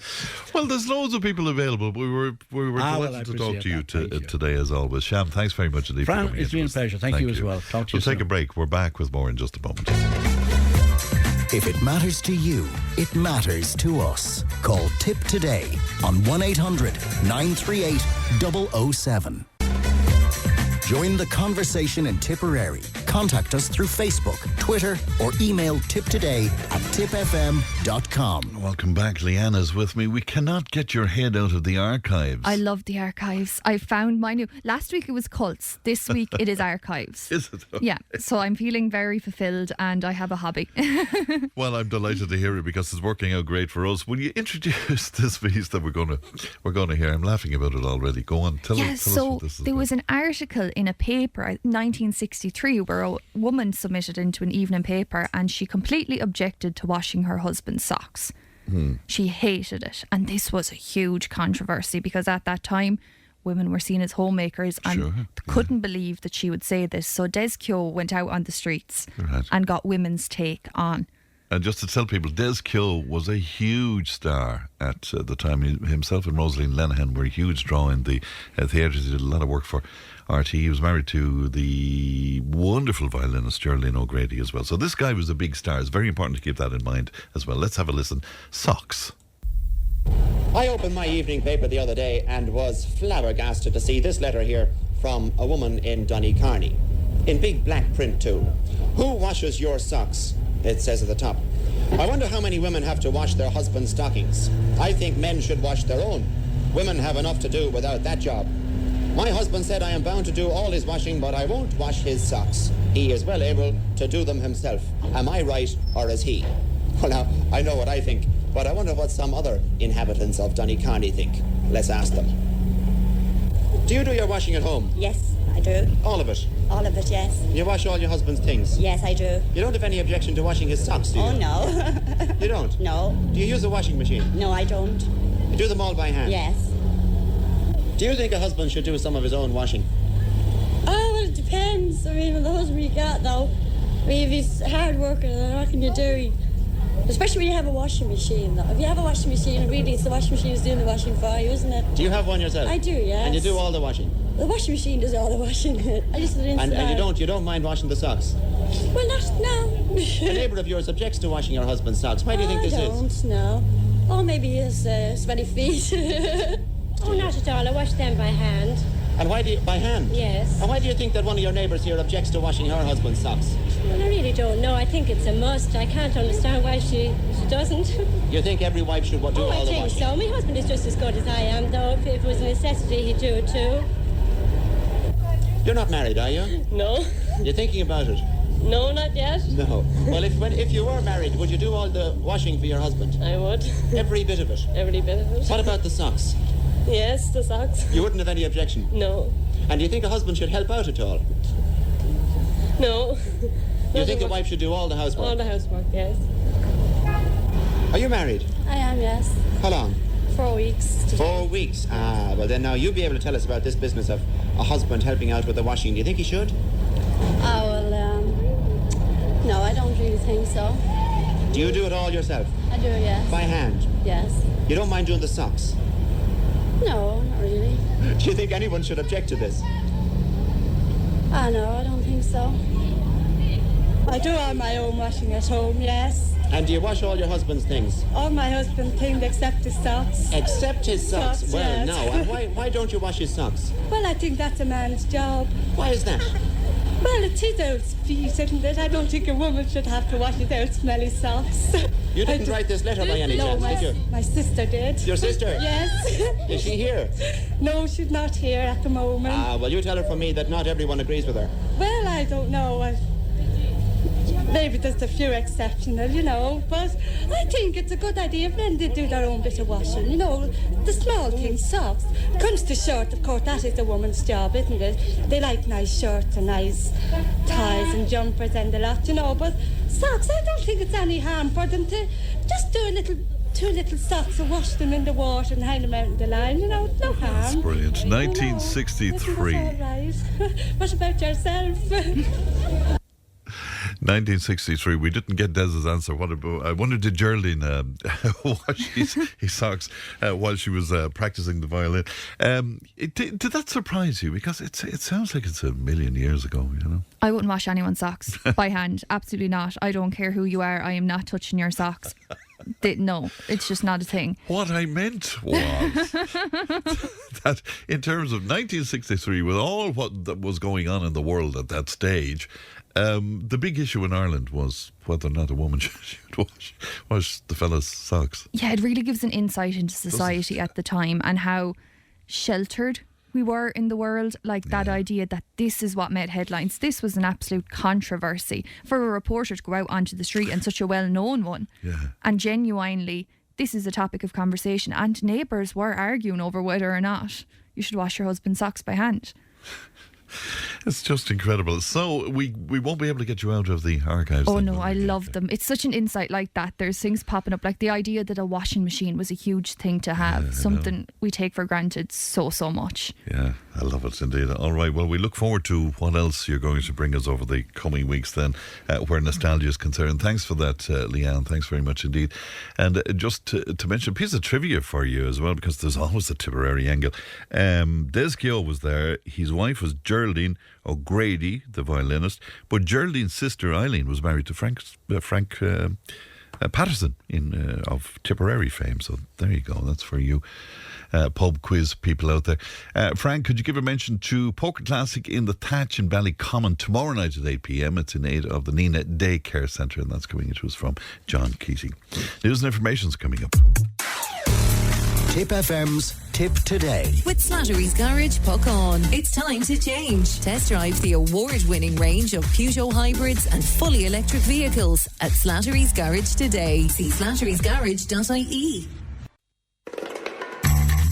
Tip FM's Tip Today. With Slattery's Garage, puck on. Over half a century driving the people of Tipperary and surrounding areas with quality, reliable and economical vehicles, new and used. Call the sales team today to discuss your next car or van on 067 24111. Thanks, Pat. Welcome back to the final hour of Tip Today. We are still flooded with nostalgia stuff. One of our listeners saying, listening to the lovely memories of the show band era. What great times we had hitchhiking to Drumkeen and anywhere else. Our favourite band was, it says here, and then it doesn't tell me who the favourite band was. Anyway, it says lovely people who gave us lifts and waited for us to bring us home as well, and always ensure that we got home safely. Listen around say, this is a very interesting one. I remember being in the Premier Ballroom in Thurles the last time that Tom Dunphy of the Royal Show Band played. He finished off with his usual statement of better be 5 minutes late than dead on time. Unfortunately, he died in a car accident the night after, and that was the same week as the Miami Show Band a massacre as well, and R.I.P. to all. Yeah, that's incredible. I didn't know Tom. I never met Tom, slightly before my time, but by all accounts he was a gentleman and much loved indeed. And of course he had a huge hit with If I Didn't Have a Dime. There you go, the old grey cells are coming back to me indeed. Okay, lots more memories coming into us, so I guess we will get back to it at another point. But right now it is time for our well-being slot, and delighted to be joined as usual by Muriel Cuddy. Good morning to you, Muriel. Morning, Fran. Good to see you. So we're going to go from nostalgia and the show bands to irritable bowel syndrome. And Sham, and I was listening to him because I remember, Jesus, I don't feel that old, but like 30 years ago, I remember going to Dungarvan from Ballamac. So they'd win whatever match, and then at 11 o'clock when you were kind of kicked out or ready to head on, like we had the car. I remember we fell in the boot one night. Like the car was like 5 or 6 in the back. Yeah, the same thing. Like that's, and we would have the cheek to preach to youngsters now. I know. Well, I was listening to Sham and you even saying like enjoy it, and we are looking at them giving out like for drinking and whatever it is, but like they're doing what young people do. We all did it, didn't we? Maybe we didn't drink to the same extent and we had the crack, but we had places to go. Like we had like Dungarvan, Cahir, Manila, Danos, or the Arms. We had so many places to go. Like, you were trying to decide which direction did you go on a. And we didn't appreciate it at the time, which is the point that Sham made. But do you find yourself being patronising to young people and saying, "Look, enjoy this now because it's going to fly by"? I don't. I'm actually saying to them, "Stop! You shouldn't be drinking, and stop! You shouldn't be." But when I'm listening there, like, I shouldn't be doing that, because they are 20s, and like we did it all in our 20s, didn't we? From whatever young age. This is their time, and I didn't want to stop. Yeah. Like, I remember 29, when I was pregnant, I was like, oh my God, life is now going to change big time. So yeah, they should be doing it. And oh Lord, it did. It did indeed. Yeah. So that brings us to the things that concern us at this point in life, which is irritable bowel syndrome. And again, I have to ask you for clarity on this, because I think it needs clarity. What is it? It does. And you know, I wanted this to have a show on its own, as in, we always do irritable bowel syndrome, and we do inflammatory bowel disorder or disease. We do all of them together. I want this as a standalone, because 20% of people in Ireland are suffering from this.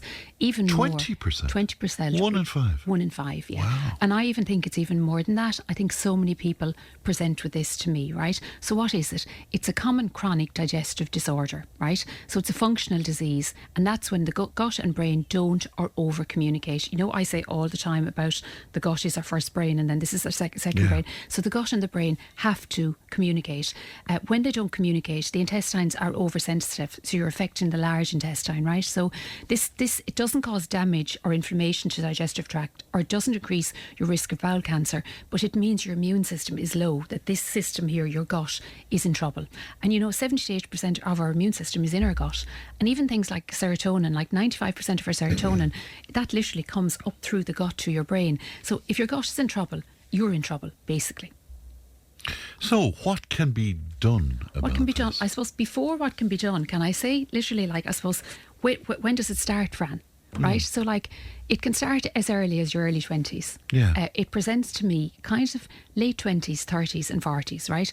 It can be genetic. And I always say this to people, think back, when was the first time you actually felt you had, say, so to speak, a dodgy stomach? Or, you know, in families, there's like, that's like, say, a Sullivan stomach, or that's whatever, and they have a name on it already, right? But when I talk to people and I say, go back along, were you like an anxious child? Were there foods that you just wouldn't eat? So like, no matter how many times somebody, like 3,000 times they're supposed to, most of us will try most things and you'll tolerate most things. Yeah. But you'll nearly know if you go back into childhood, yeah, I always had that kind of a stomach, and I always had that anxiety, or, you know, that gut feeling, so to speak. So the genetic piece can be there, and it can go back to early childhood, but it can develop after a serious bout of diarrhea from a bacterial virus as well. So like, it can come on literally at any stage, right? Right. So my idea that it's associated with, you know, middle-aged people is not the case. Not at all. And people that present to me middle-aged on are presenting because they're in such a state at that stage, or they have never known what to do. And they have been like the rounds of doctors, etc., etc. They're trying to manage it themselves, but they've never got a proper handle on it.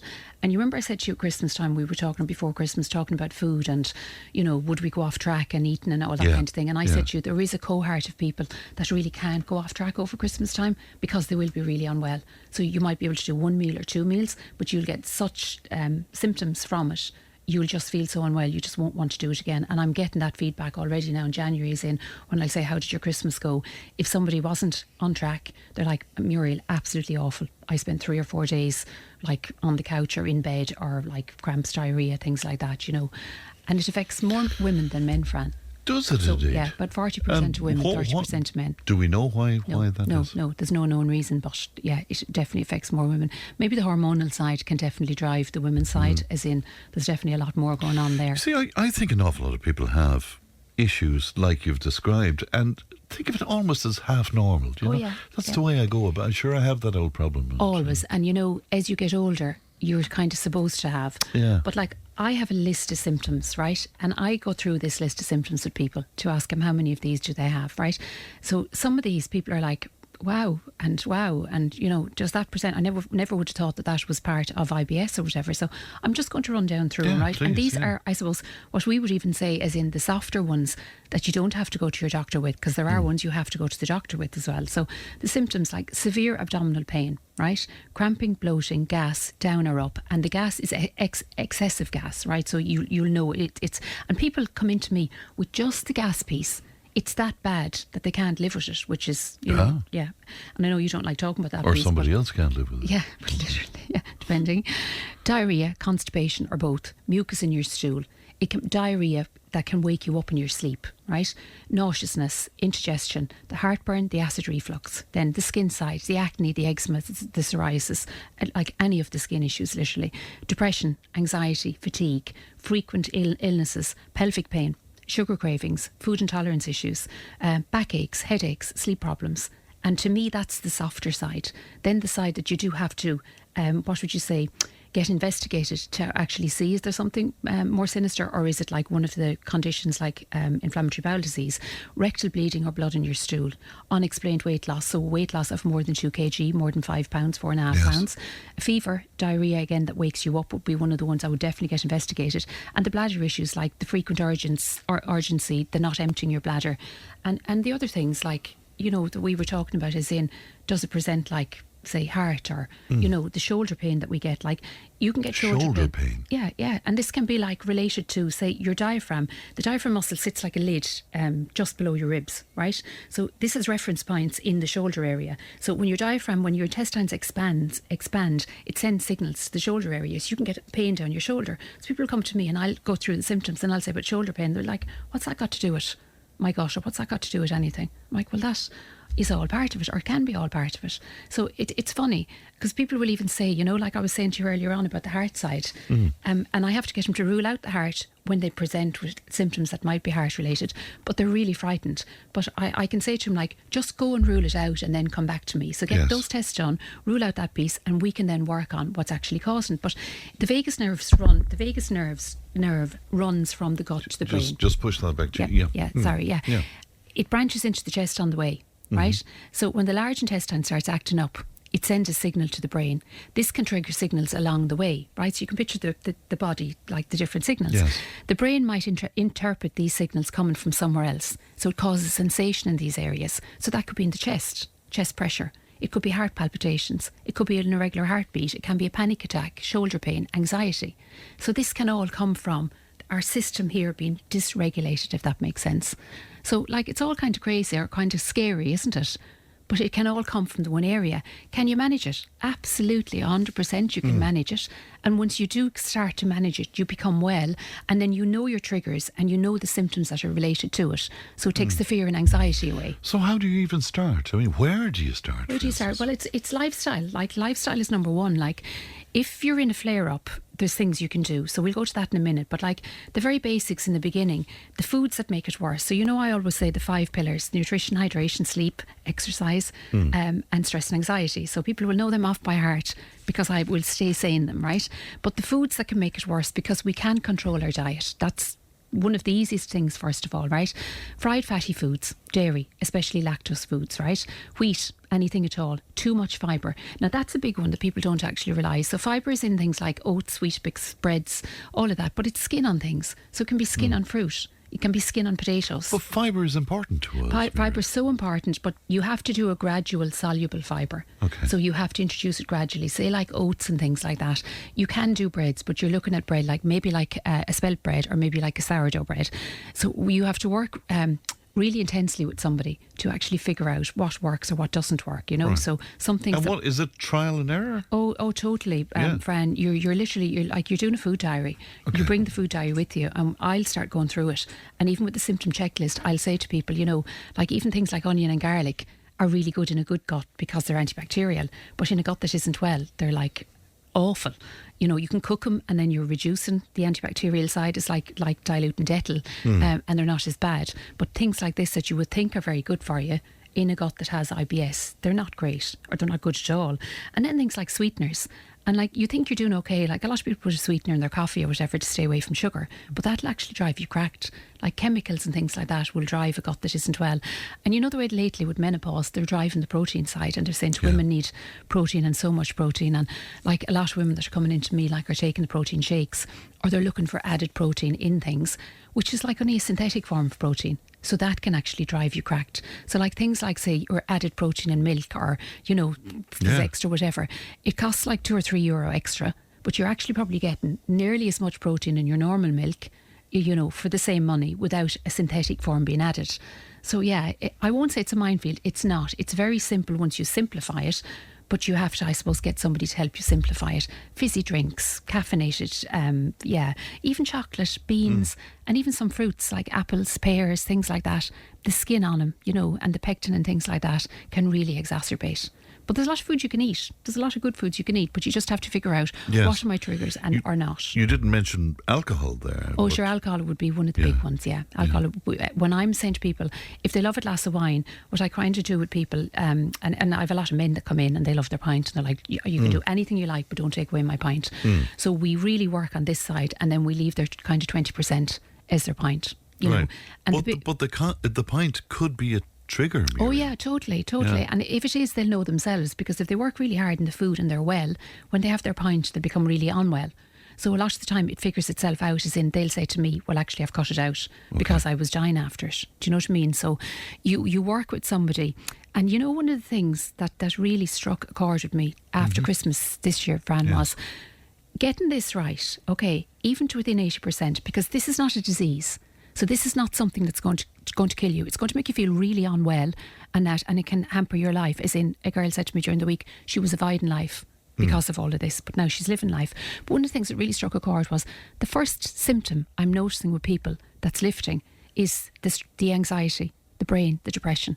That's the first piece of people are actually saying to me, yeah, I think, Muriel, I'm feeling a little bit better without medication or without. And is that because there's a direct influence on the brain, or is it just because overall I feel a bit healthier? So there is a direct correlation. There is a direct correlation, and I know that myself, is in I eat well and I exercise, because once this piece is well, your brain directly, like it has to, if this is inflamed, if there's like a soreness and an illness and all of that in the main engine in the body, every other piece of the body isn't getting what it needs to get. So everything becomes inflamed. So if you get that into your head of like, if I can become more well here, well then this might lift, my brain might lift, my head might lift, that I might feel more well. It's kind of a game changer, Fran, when it comes to your food. I can imagine, indeed. How long does it take to come to some sort of a situation where you begin to feel better, even, huh? Or is that as long as a piece of string? Everybody's different, obviously. Everybody's completely different. So for some people, literally within 10 days to 2 weeks, when they remove the inflammatories, I could get a message to say, this is amazing. Maybe I'm wrong, but I think I feel better. Now, it's literally, Fran, sometimes you don't notice in the early stages. You will come with so many different symptoms. There isn't a tablet I can give you going out the door. So it's a lifestyle that we have to work on. So I say to people, it's like you're in the back of a cave and you're in complete darkness. And to become well is literally like you see a tea light and you see a tea light and you see a tea light, and you're walking out of the cave that eventually you see light, if that makes sense. So the tea lights are like, do I feel a little bit better? Oh, I like one of the big things is waking up early in the morning. That's one of the things that people would say, well, that was my first time to notice I felt better. I woke before the alarm clock. And I wasn't absolutely banjaxed that I was able to get up and feel okay. Like, how many people are waking up in the morning and hitting the clock again and again and again and knackered out completely for no known reason? Like, our lives are busy, but we are supposed to be able to cope. Like, we all work. We all have kids. We all have, like, whatever worries, financial or like whatever it is. We all have those. Trauma is different if somebody's very unwell, but it's either trauma or it's, what is it? What's the other word that you use? If it's not a trauma in your world, I can't think of the word at the minute, but the other side of it is, if it's not a huge stressor, they're all minor stressors that we all have every single day, right? And I suppose when I listened to a podcast over Christmas, and the girl that was in it said, we're actually privileged. She had been very unwell, and she said, you actually have to live every day and enjoy the everyday bit, because you get happiness from every day. You can't wait for the holiday, and you can't wait for whatever, the wedding, and you can't wait until you're like 2 stone slimmer, and you can't wait for all the things you wish you think are going to make you happy. So this is one of the things with this. You actually become more well and more happy within your everyday world, because you're able to do it easier if you get that piece right. Right, so it's worth the dedication and the investigation and all. Oh, totally, yeah. And somebody wondering, does a blood test tell you whether or not you have IBS? That's the problem. It doesn't. It doesn't. No. And like, people go and they have they come to me and say, I've had a colonoscopy and an endoscopy and an MRI and a CT scan and everything, and nothing showed up anything, Muriel, but I am dying on my feet. What's wrong? That's the issue with this. It's irritable bowel syndrome. So it's a syndrome. You can't see it. I'm guessing here, but you, I imagine, would prefer that situation where somebody's gone through all of the other tests, the medical tests, and they come to you and say, look. I would and I wouldn't, as in, for me, and even when I do the bloods, and people will say that they have to show something, and then I'm running down through the bloods and every single blood parameter is perfect. And they're like, well, what's wrong with me? I'm like, that's brilliant now. We can park all of that. Your health is really good. So there's nothing there. If a blood test, or if, say, like the colonoscopy showed up something, then there's a disease, or there's a rawness, or there's an illness, or there's something there that it takes long-term management and maybe even medication. Whereas with this, when nothing can be seen, we know it's symptoms. So we know it's lifestyle. So no, we know we can manage it. So it's up to us then to manage it. Does that make sense? So it's not affecting our health as such, bar maybe malabsorption. You understand what I mean by malabsorption? That you're just not absorbing the best of the food. So then maybe things like your B12 might be low, or your magnesium might be low, and that can cause then issues like tingling or real tiredness, or like restless legs or something like that. All right, John is in Bursley. He's wondering if a tablespoon of extra virgin olive oil every morning is good for you. All essential fats are wonderful. Essential fat drives down inflammation in the body. So I'd say to people all the time, 25% of your daily foods should come from essential fat, and that's your extra virgin olive oil. So you use extra virgin olive oil on everything, on salads, on so many different things. You can cook with avocado oil, cook with sesame oil, things like that to like 200 degree temperature. But like fish, avocados, eggs, nuts and seeds, if your stomach can take them. But that should be 25% of your diet. Protein come in then behind it at 25%, and then put your carbohydrates in, the good ones after that. But that really gives you a balanced diet. But the essential fat should be in like every meal, breakfast, lunch and dinner. That just helps reduce inflammation. That's interesting. What's occurring to me, I was telling you off air that I'm trying this dry January thing with no alcohol. Yeah. And I'm trying to decide whether it really has a very good effect on me. And I think it has, largely, mainly because my mind is clearer. Yeah, because it's an inflammatory. So when it's an inflammatory, it's going to affect internally. So it will affect the gut and it will affect the brain. And one of the things with alcohol is, which we don't realise really, because I suppose sometimes we don't sleep very well anyway. But like if you have alcohol, so if you have more than one glass of wine at night, you go on to your second glass, more than likely you'll go into a deep sleep the minute you go to bed, but you'll wake up by 2 or 3 o'clock in the morning. Exactly. And then you have the restless sleep that you're tossing and turning until whatever, 5 or 6 o'clock. It does increase anxiety. It does increase the stress levels, so if you can actually eliminate that your sleep is better, that's your number one straight away, Fran, so we are better off without it. But in some instances, a glass of wine, even the placebo effect of holding the glass and bringing it to the lips, it's like the cigarette.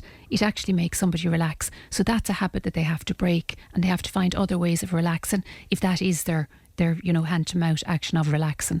Yeah, there's lots I find interesting about the effect of not drinking for the first time, and I don't know. Do you think you could stay off it?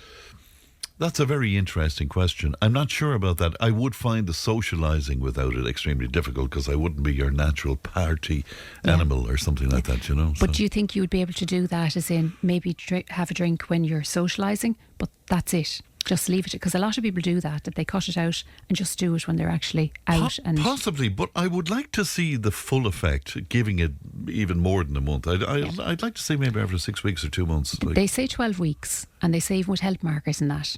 And for anyone that is pre-diabetic or diabetes or things like that, all of that, it'll definitely help all your health markers. Because even when you are drinking, you do tend to eat wrong. So you do, even you're reaching for other things at night. Sure. And the next morning, more certainly, unless you're very, what would you say, disciplined, your breakfast can be wrong, because if the alcohol's in your system, your blood sugar levels, you might crave more sugar or whatever, so you're looking for the pastry instead of looking for the eggs and the avocado or something, so it definitely will help. If you could do 12 weeks, it'd be amazing. Be interesting. So what do you say to people who are out there like me and trying this and sort of suffering and the pain in the ass to everybody around them about it? I think it's actually amazing. I think if somebody can do it, I think if they've gotten through the first 2 or 3 weeks and the habit is actually being made, you've had the discipline to instill this habit, I actually think you should keep going. I think you should give yourself. We don't validate ourselves on any level. I say this all the time, and we're never proud of ourselves for what we do.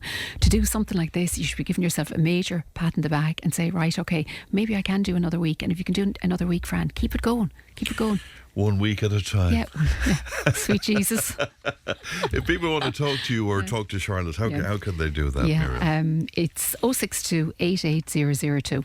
You have it in front of you now. No, I don't. Getting very slick on this. Yeah. All right, Muriel, thanks very much indeed for that. It's 11:26. Back in just a moment. Tip FM's Tip Today. With Slattery's Garage Puckon. Now is the time to pick up your next van. From the award-winning Peugeot Partner van to the Expert and the load-lugging Boxer van. We have big vans, high-roof vans, long wheelbase vans. You'll find them all at Slattery's Garage Puckon. See slatterysgarage.ie.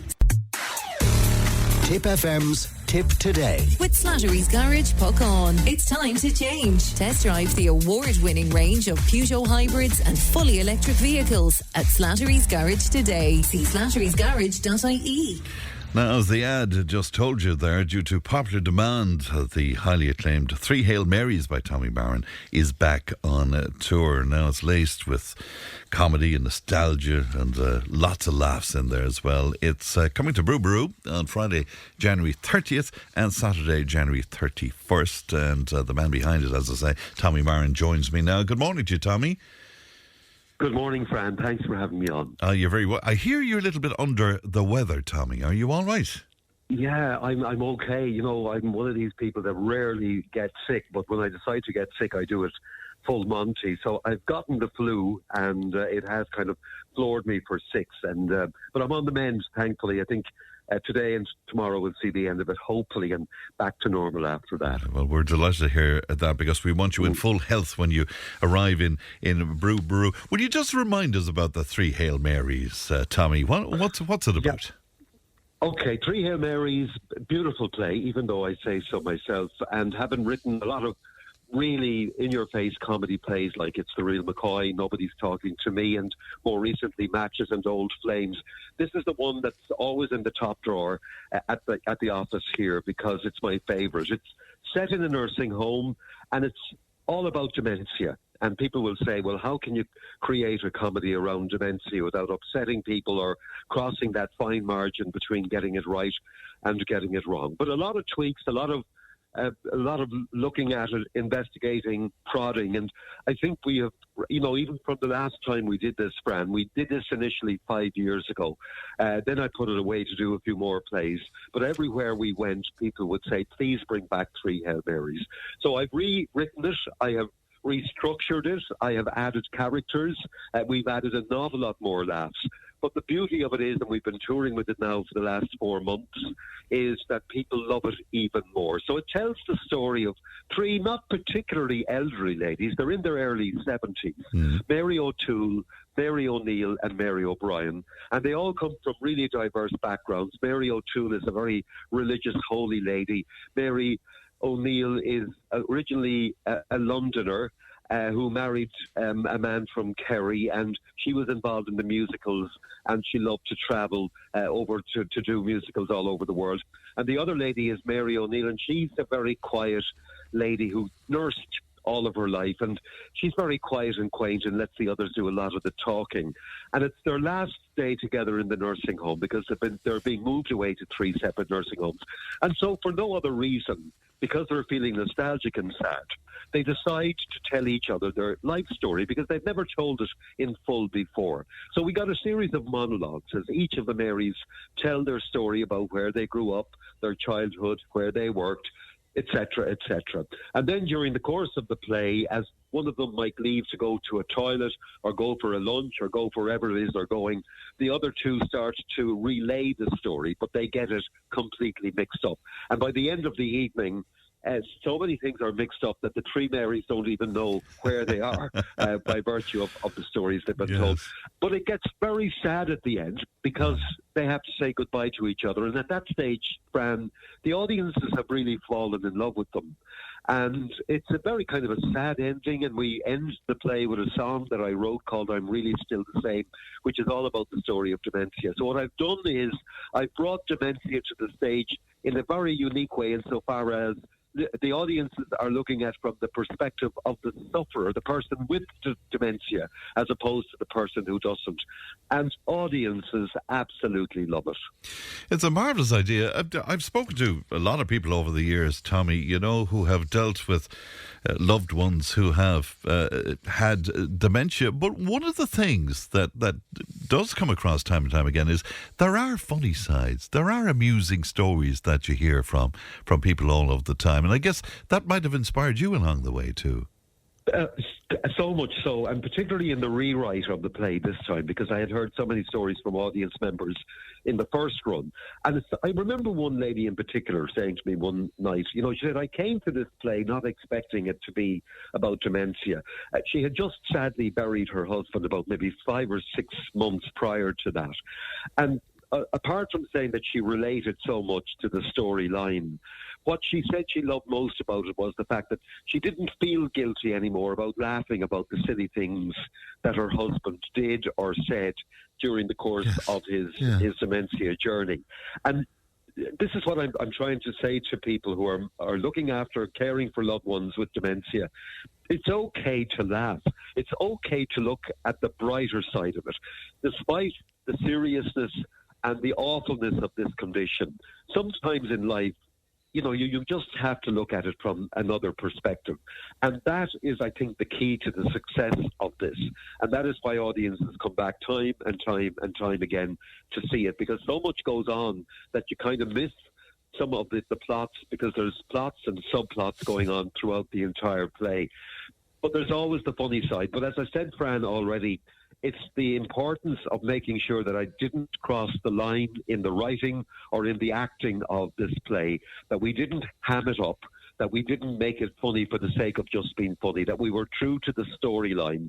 And that is, I'd say, is probably why I always will regard this as the most favourite play I've ever written.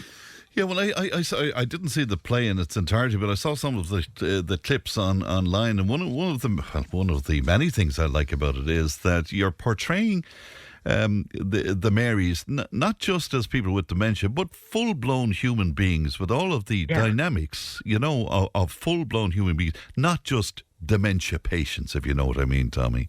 Exactly, and that's exactly what I want to get across. You know, these ladies may have memory loss, but they still have the same smile, the same ability to cry, to laugh, to get angry, to dance, to play a musical instrument, which we see right throughout the course of this play. So even though this terrible scourge of memory loss is with them, underneath that, and that's what the song says at the end, I'm really still the same. You know, don't question me, don't put me to the test, don't ask me what's my age, my name, my address, just take me by the hand and say you understand that I'm really still the same. And that song really gets every member of the audience every night. It's sung beautifully, it's presented beautifully at the end of the play. And you're so right, you know, we characterize these three Marys as three ordinary, everyday human beings. And, you know, they're not wearing a label, I have dementia. Well, it's back, the Three Hail Marys. It's happening at Brewbaroo, that wonderful theatre in Cashel on Friday, January 30th and 31st. I know the number there is 062 611 22 if you want to book, if you want to talk to Ronan and the lads there online. You can book online as well. That's brewbaroo.ie. Well, I hope you have a fantastic run right around the country, because it's a full tour, Tommy, I think, isn't it? It's a full tour right through to the end of May, early June. We're all over the place, Athlone, and we're up north, and we're everywhere along the way. But Friday, and you know, I know people might say this sounds cheesy, Fran, you know, but you talk about the beautiful Brewbaroo. It's one of the most intimate theatres in the entire country, run by the most efficient staff. You mentioned Ronan there. He's an absolute treasure. And we're there Friday and Saturday week when you say January 30th and 31st, it sounds like a long, long way away, but we're way over halfway through January. So it's Friday and Saturday week. Now, I'm not just saying this, but tickets are selling really fast. So if you want to get in, get your tickets organised. We'd love to see full houses both nights. All right. Well, get well soon, Tommy, and lovely to talk to you. Thank you for coming on with us today. Thank you. Good morning. Thanks, and all the best. That's Tommy Marren there, who is the playwright of the three Hail Marys, Friday week, Saturday week, the 30th and 31st. 062 61122 is the number to call there, or you can book online. That's brewbaroo.ie. Tip FM's Tip Today. With Slattery's Garage, puck on. It's time to change. Test drive the award-winning range of Peugeot hybrids and fully electric vehicles at Slattery's Garage today. See slatterysgarage.ie. If it matters to you, it matters to us. Call Tip Today on 1-800-938-007. And you're very welcome back. Now, Ellie was out and about for us earlier on at Fethard Men's Shed, and the difficulty, well, there's quite a few difficulties for them out there. One of the difficulties is electricity. But Brian was on with a very good idea. He said this is a great opportunity for one of the local solar companies to provide some panels and a battery or two to facilitate generation of power. It would be great exposure for a solar company, and I'm sure the cost will be recouped through sales on recognition of the community support. It's a lovely idea, Brian, and we'll see if we can get some people to have a look at that idea, and we'll see what we can come up with there. Now, my good friend John Helly joins me. Good morning to you, John. Morning, Fran. How are you? And talking. good to talk to you today, John. We were remembering the dance halls and the ballrooms and stuff. Drumkeen was a place that sprang to mind for you, John. Yeah, Drumkeen, it was the biggest shed in Ireland, really, when you think of it. Yeah, I remember the first time I ever went to Drumkeen, and it was actually, I saw Joe Mack and the Dixies there, and that's today or yesterday. Yeah. And Joe Dolan used to go there, and most of the big bands used to go to Drumkeen because it was the place to go. It was, and there were huge crowds there. I mean, it was able to cope with huge numbers, wasn't it, John? And it was in the middle of nowhere. Yeah. You abandoned the car on either the Tipperary side of it or the Limerick side of it.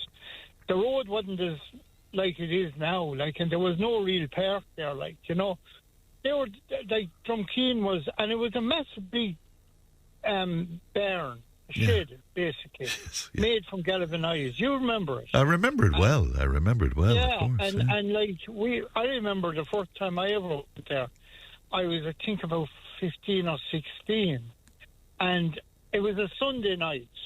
I don't think they went on the Saturday night. It was Sunday, because in the rural Ireland, Sunday night was the, and fellas would be, shots and everything coming in. We're drinking all day, yeah. Because the closing hours used to be 10 o'clock. Do you remember that? I do indeed, yeah. Yeah. So, and fellas would be rising on, and there used to be a chipper outside, something like Dundrum, the same in Dundrum, Yeah. And, with the dust and the chips outside the venue, there. It used to be a great crack. It used to be, and it was real rural people. You get people come out from the town, but it was real rural. It was all a hint of they came from all over, up to Drumkeen. And it was mainly rural between Tipperary and Limerick. But you could have people there from anywhere. Yeah, and sure. They would travel great distances to go to the various bands. Wicked. Wicked. And another place where I ended up one night was in Drumkish in Longford. I think Albert Williams actually owned that place. And I'll tell you, I'm here with the last 2 days since Leanne was on, trying to remember, and you'll be able to help me here. The first night we were in Drumkish, there was a guy playing up there, Phil something or other. He was a big country star up around Meath and Cavan and them places. Black hair. And they used to say, you're going to see this fella and that fella. This fella he nearly had a gig there every weekend.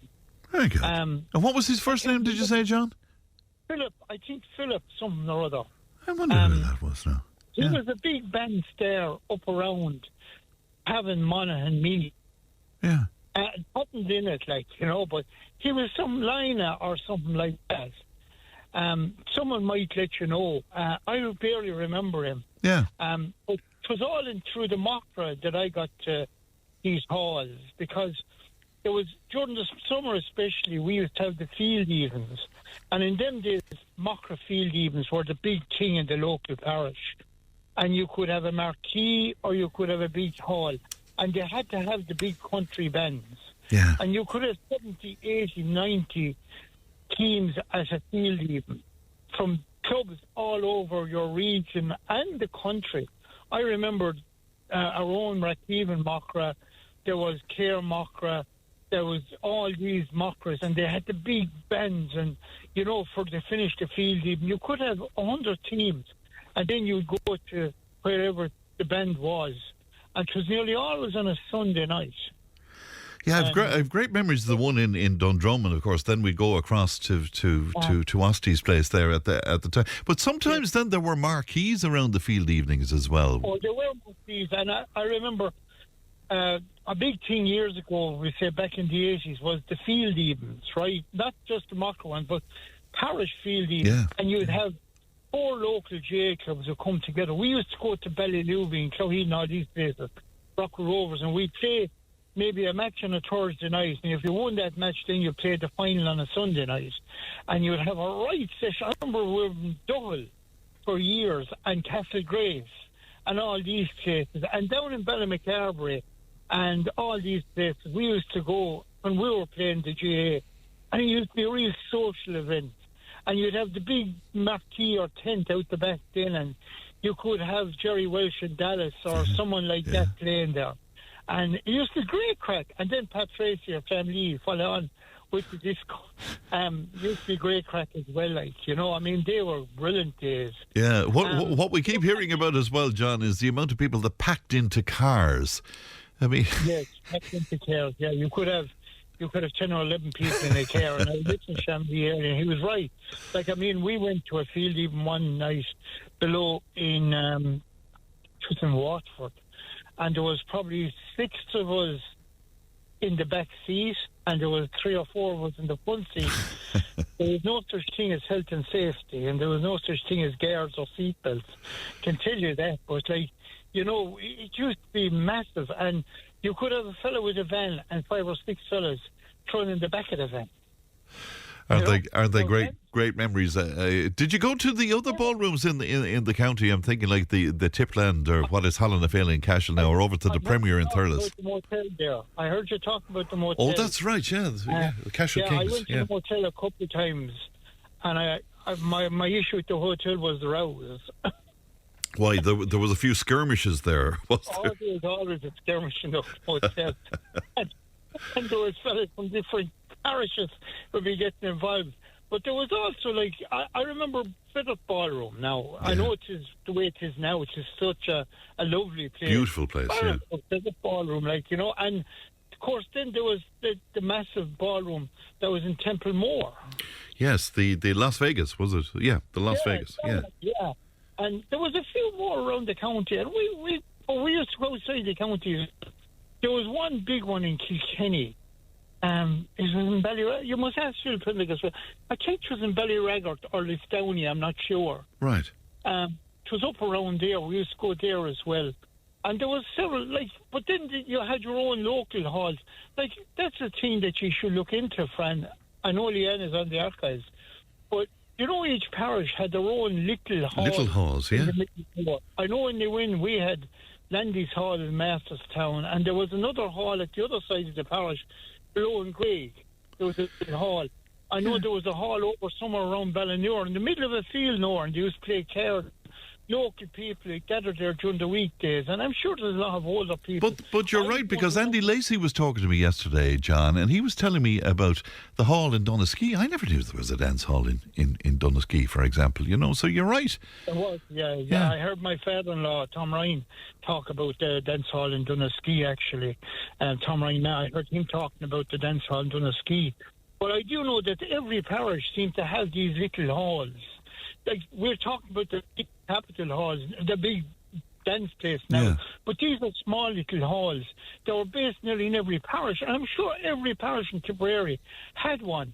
They used to play cards there, they used to have some, and these weren't your community centres like we have in New Inn, or like you have in Phil, or you have in Cashel, or any of these places. These were just small little sheds, really. Yeah. They were made from galvanized, and they were just put there. There was a small little kitchen where you could buy a kettle. There used to be an open fire.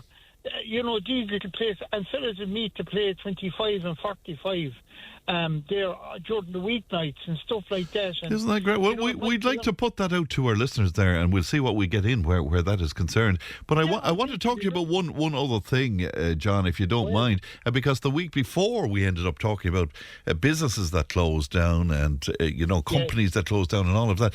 Tell me about Rockwell Farm. I didn't realise you worked in Rockwell Farm for a few years. I worked in Rockwell Farm at 10 years of age in the piggery. Did you? The pigs were bigger than me. I worked with Albert Dyle, Joe Maloney and all them, John Peters and all them. And I stayed there till I was 19. There was nearly 70 or 80 people. Rockwell was a massive employer. Right, so this was attached to the college then? This was the farm that was attached? It was the farm. Yes. It was the farm. The farm ran the college. And you had a farm manager. John Ryan was there before Jim Tracy. And Jim and Joe, they were such lovely people. And he had his own secretary. Then there was Brother Gerard and Val O'Connor and all them were down in the garage. Then we had the Ag College and the Catering College. And everyone was part of the farm. We had the hens. We had the garden, which Maloney was in charge of. We had the garden, which supplied organic food to the college itself for the boarders. We had our own milking parlour. We were milking our own cows. There was the pigs. We killed our own bacon. The sheep unit, where John O'Connor and all them used to be before, and there was the tillage unit. There was about 70 to 80 employees on the farm in Rockwell College. And that's all gone now, John, is it? Yeah, it's virtually all gone, sure. I mean, there's only the dairy unit now. There would be ladies and stuff working over in the main college for the board and all that. But the main college, the farming college, was a fabulous employer to New Inn and Cashel. And they used to have a bus going in there with all the girls to do the work. We had our own seamstresses, Mary McGrath and all them, Josie Ryan and all them. They were all the seamstresses up there. They looked after everything from our clothes to the college clothes. They had their own dining areas. Like there was 6 or 7 of us between the poultry farm, the piggery. Like there could be 6 fellas on the piggery, there could be 8 in the poultry. The dairy, CD Buns, Pages, all them used to look after the cows. Now they weren't milking as many cows as they were now. Probably milking about 350, maybe 400. Wow. But everything had to supply the farm, had to supply the school to keep the school going. So basically, the students that were there were getting all organic vegetables and so. There used to be the greenhouses with the tomatoes and the mushrooms, and we used to have across the road in Carrageen used to be the garden where the farm used to supply vegetables, cabbage, carrots, potatoes, everything. The Ag College boys used to go out and pick the potatoes. They were all part of the farm staff as well. They were probably cheap labour now, but it would have been, I worked there from the age of 9 up to I was 19. And how did you get to work there so young, John? I was living across the road. We lived originally in Carrageen. My father, my mother, and myself and my sister, and I think Rosie, we were living across the road. Yes. Before we moved to Hymanstown, and I used to be on the tractors when I was 6 and 7, and I'd be with all the lads. My uncle worked there, Joe, and we used to be up in the tractor, and they'd be fathered and cattle and stuff, and I'd go out. And then when I became 9 or 10, my father had a heart attack in 74, and we had no money. So, in fairness, they gave me a job in Rockwell for a couple of shillings a week to bring in. That's the way people survived in them days. And I worked on the pigs, and the pigs were bigger than me. But it must have been, was it very hard work for a young lad, John? Oh, it wasn't. But we got, we're used to work. That's one thing I say about the youth of today. maybe they're too soft coddled, you know. I enjoyed every day I worked in Rockwell. I worked as part of the college, and I will always be, like, you know, it's something which will always be. They gave me a start in life that I probably wouldn't have got. And I worked my way through college, working in Rockwell College, through the agricultural college. Like Father Frawley and all them looked so well after me, and like down the years, and I worked on, like, we worked, like, for summer work for a lot of lads. Yeah. But for me, I used to go across during the winter, I used to feed the cows and give a hand at the sheep or give a hand at the cattle, and like I became a farm manager out of there, like, you know, until I left to become a work in the HSE many years ago. Yeah, but, so it was great opportunities, and it was opportunity for young lads, as you say, who didn't have farms. There were 4 young fellas that started up there, you know. Yeah. Them days we didn't have health and safety, we didn't have labour regulations, we didn't have... But the likes of me, for me getting a few shillings into my hand a week and up to my mother was absolutely fabulous. And I don't hold any regrets about that. You know, it's absolutely... It was something that we really enjoyed. And I wasn't the only one. A couple of my cousins worked there when they were young and stuff like that, you know, and they were very good to us. And I know bad publicity follows an odd time from time to time, but, like, you know, there was another side to it as well, and they really gave employment. And you were treated well, John. You were treated well there. Well, yeah. And people, they did look after me. Certain people did look after me and said to me, look, don't be going near this or don't be going near that, and that's fine. Yeah. You know, we knew our place, and that was it. But I so enjoyed working there, and the day I left, I cried. I didn't cry, but I had to move on because A, they were cutting back in staff, and B, I wanted a different future in life as well. And you know, but look, it was brilliant. It was, and it gave my family a lifeline, and that, you know. And to like the lads last week, like I heard the lads talk about working Bulmers at 15 and 14. Yeah. So, like, you know, it brought in a few pounds. And we worked hard, and you know, now when you look back and you say, you'd never get away with it now. But we did work hard. And they're great memories to have. A lot of listeners on to us. You were looking to know the name of that chap who led that band up. Where up around Leitrim, was it? Up around? Having me, Marren and Leitrim. He played up around. Yeah, some people saying, would it have been Phil Cole from the Crickets, a band called the Crickets up there? That could be the guy. Yeah. I remember he was. They loved him up there. He was like a god up there. Was he indeed? I don't think I ever came across the name, but there you go. John, pleasure as always. Look after yourself, and thanks for the memories. Thanks, John. Happy day now. Good day to you. Bye. Good luck to you, John. Bye. That's John Halley there sharing memories of, well, the old show band days, but as well as that, of course, memories of Rockwell College.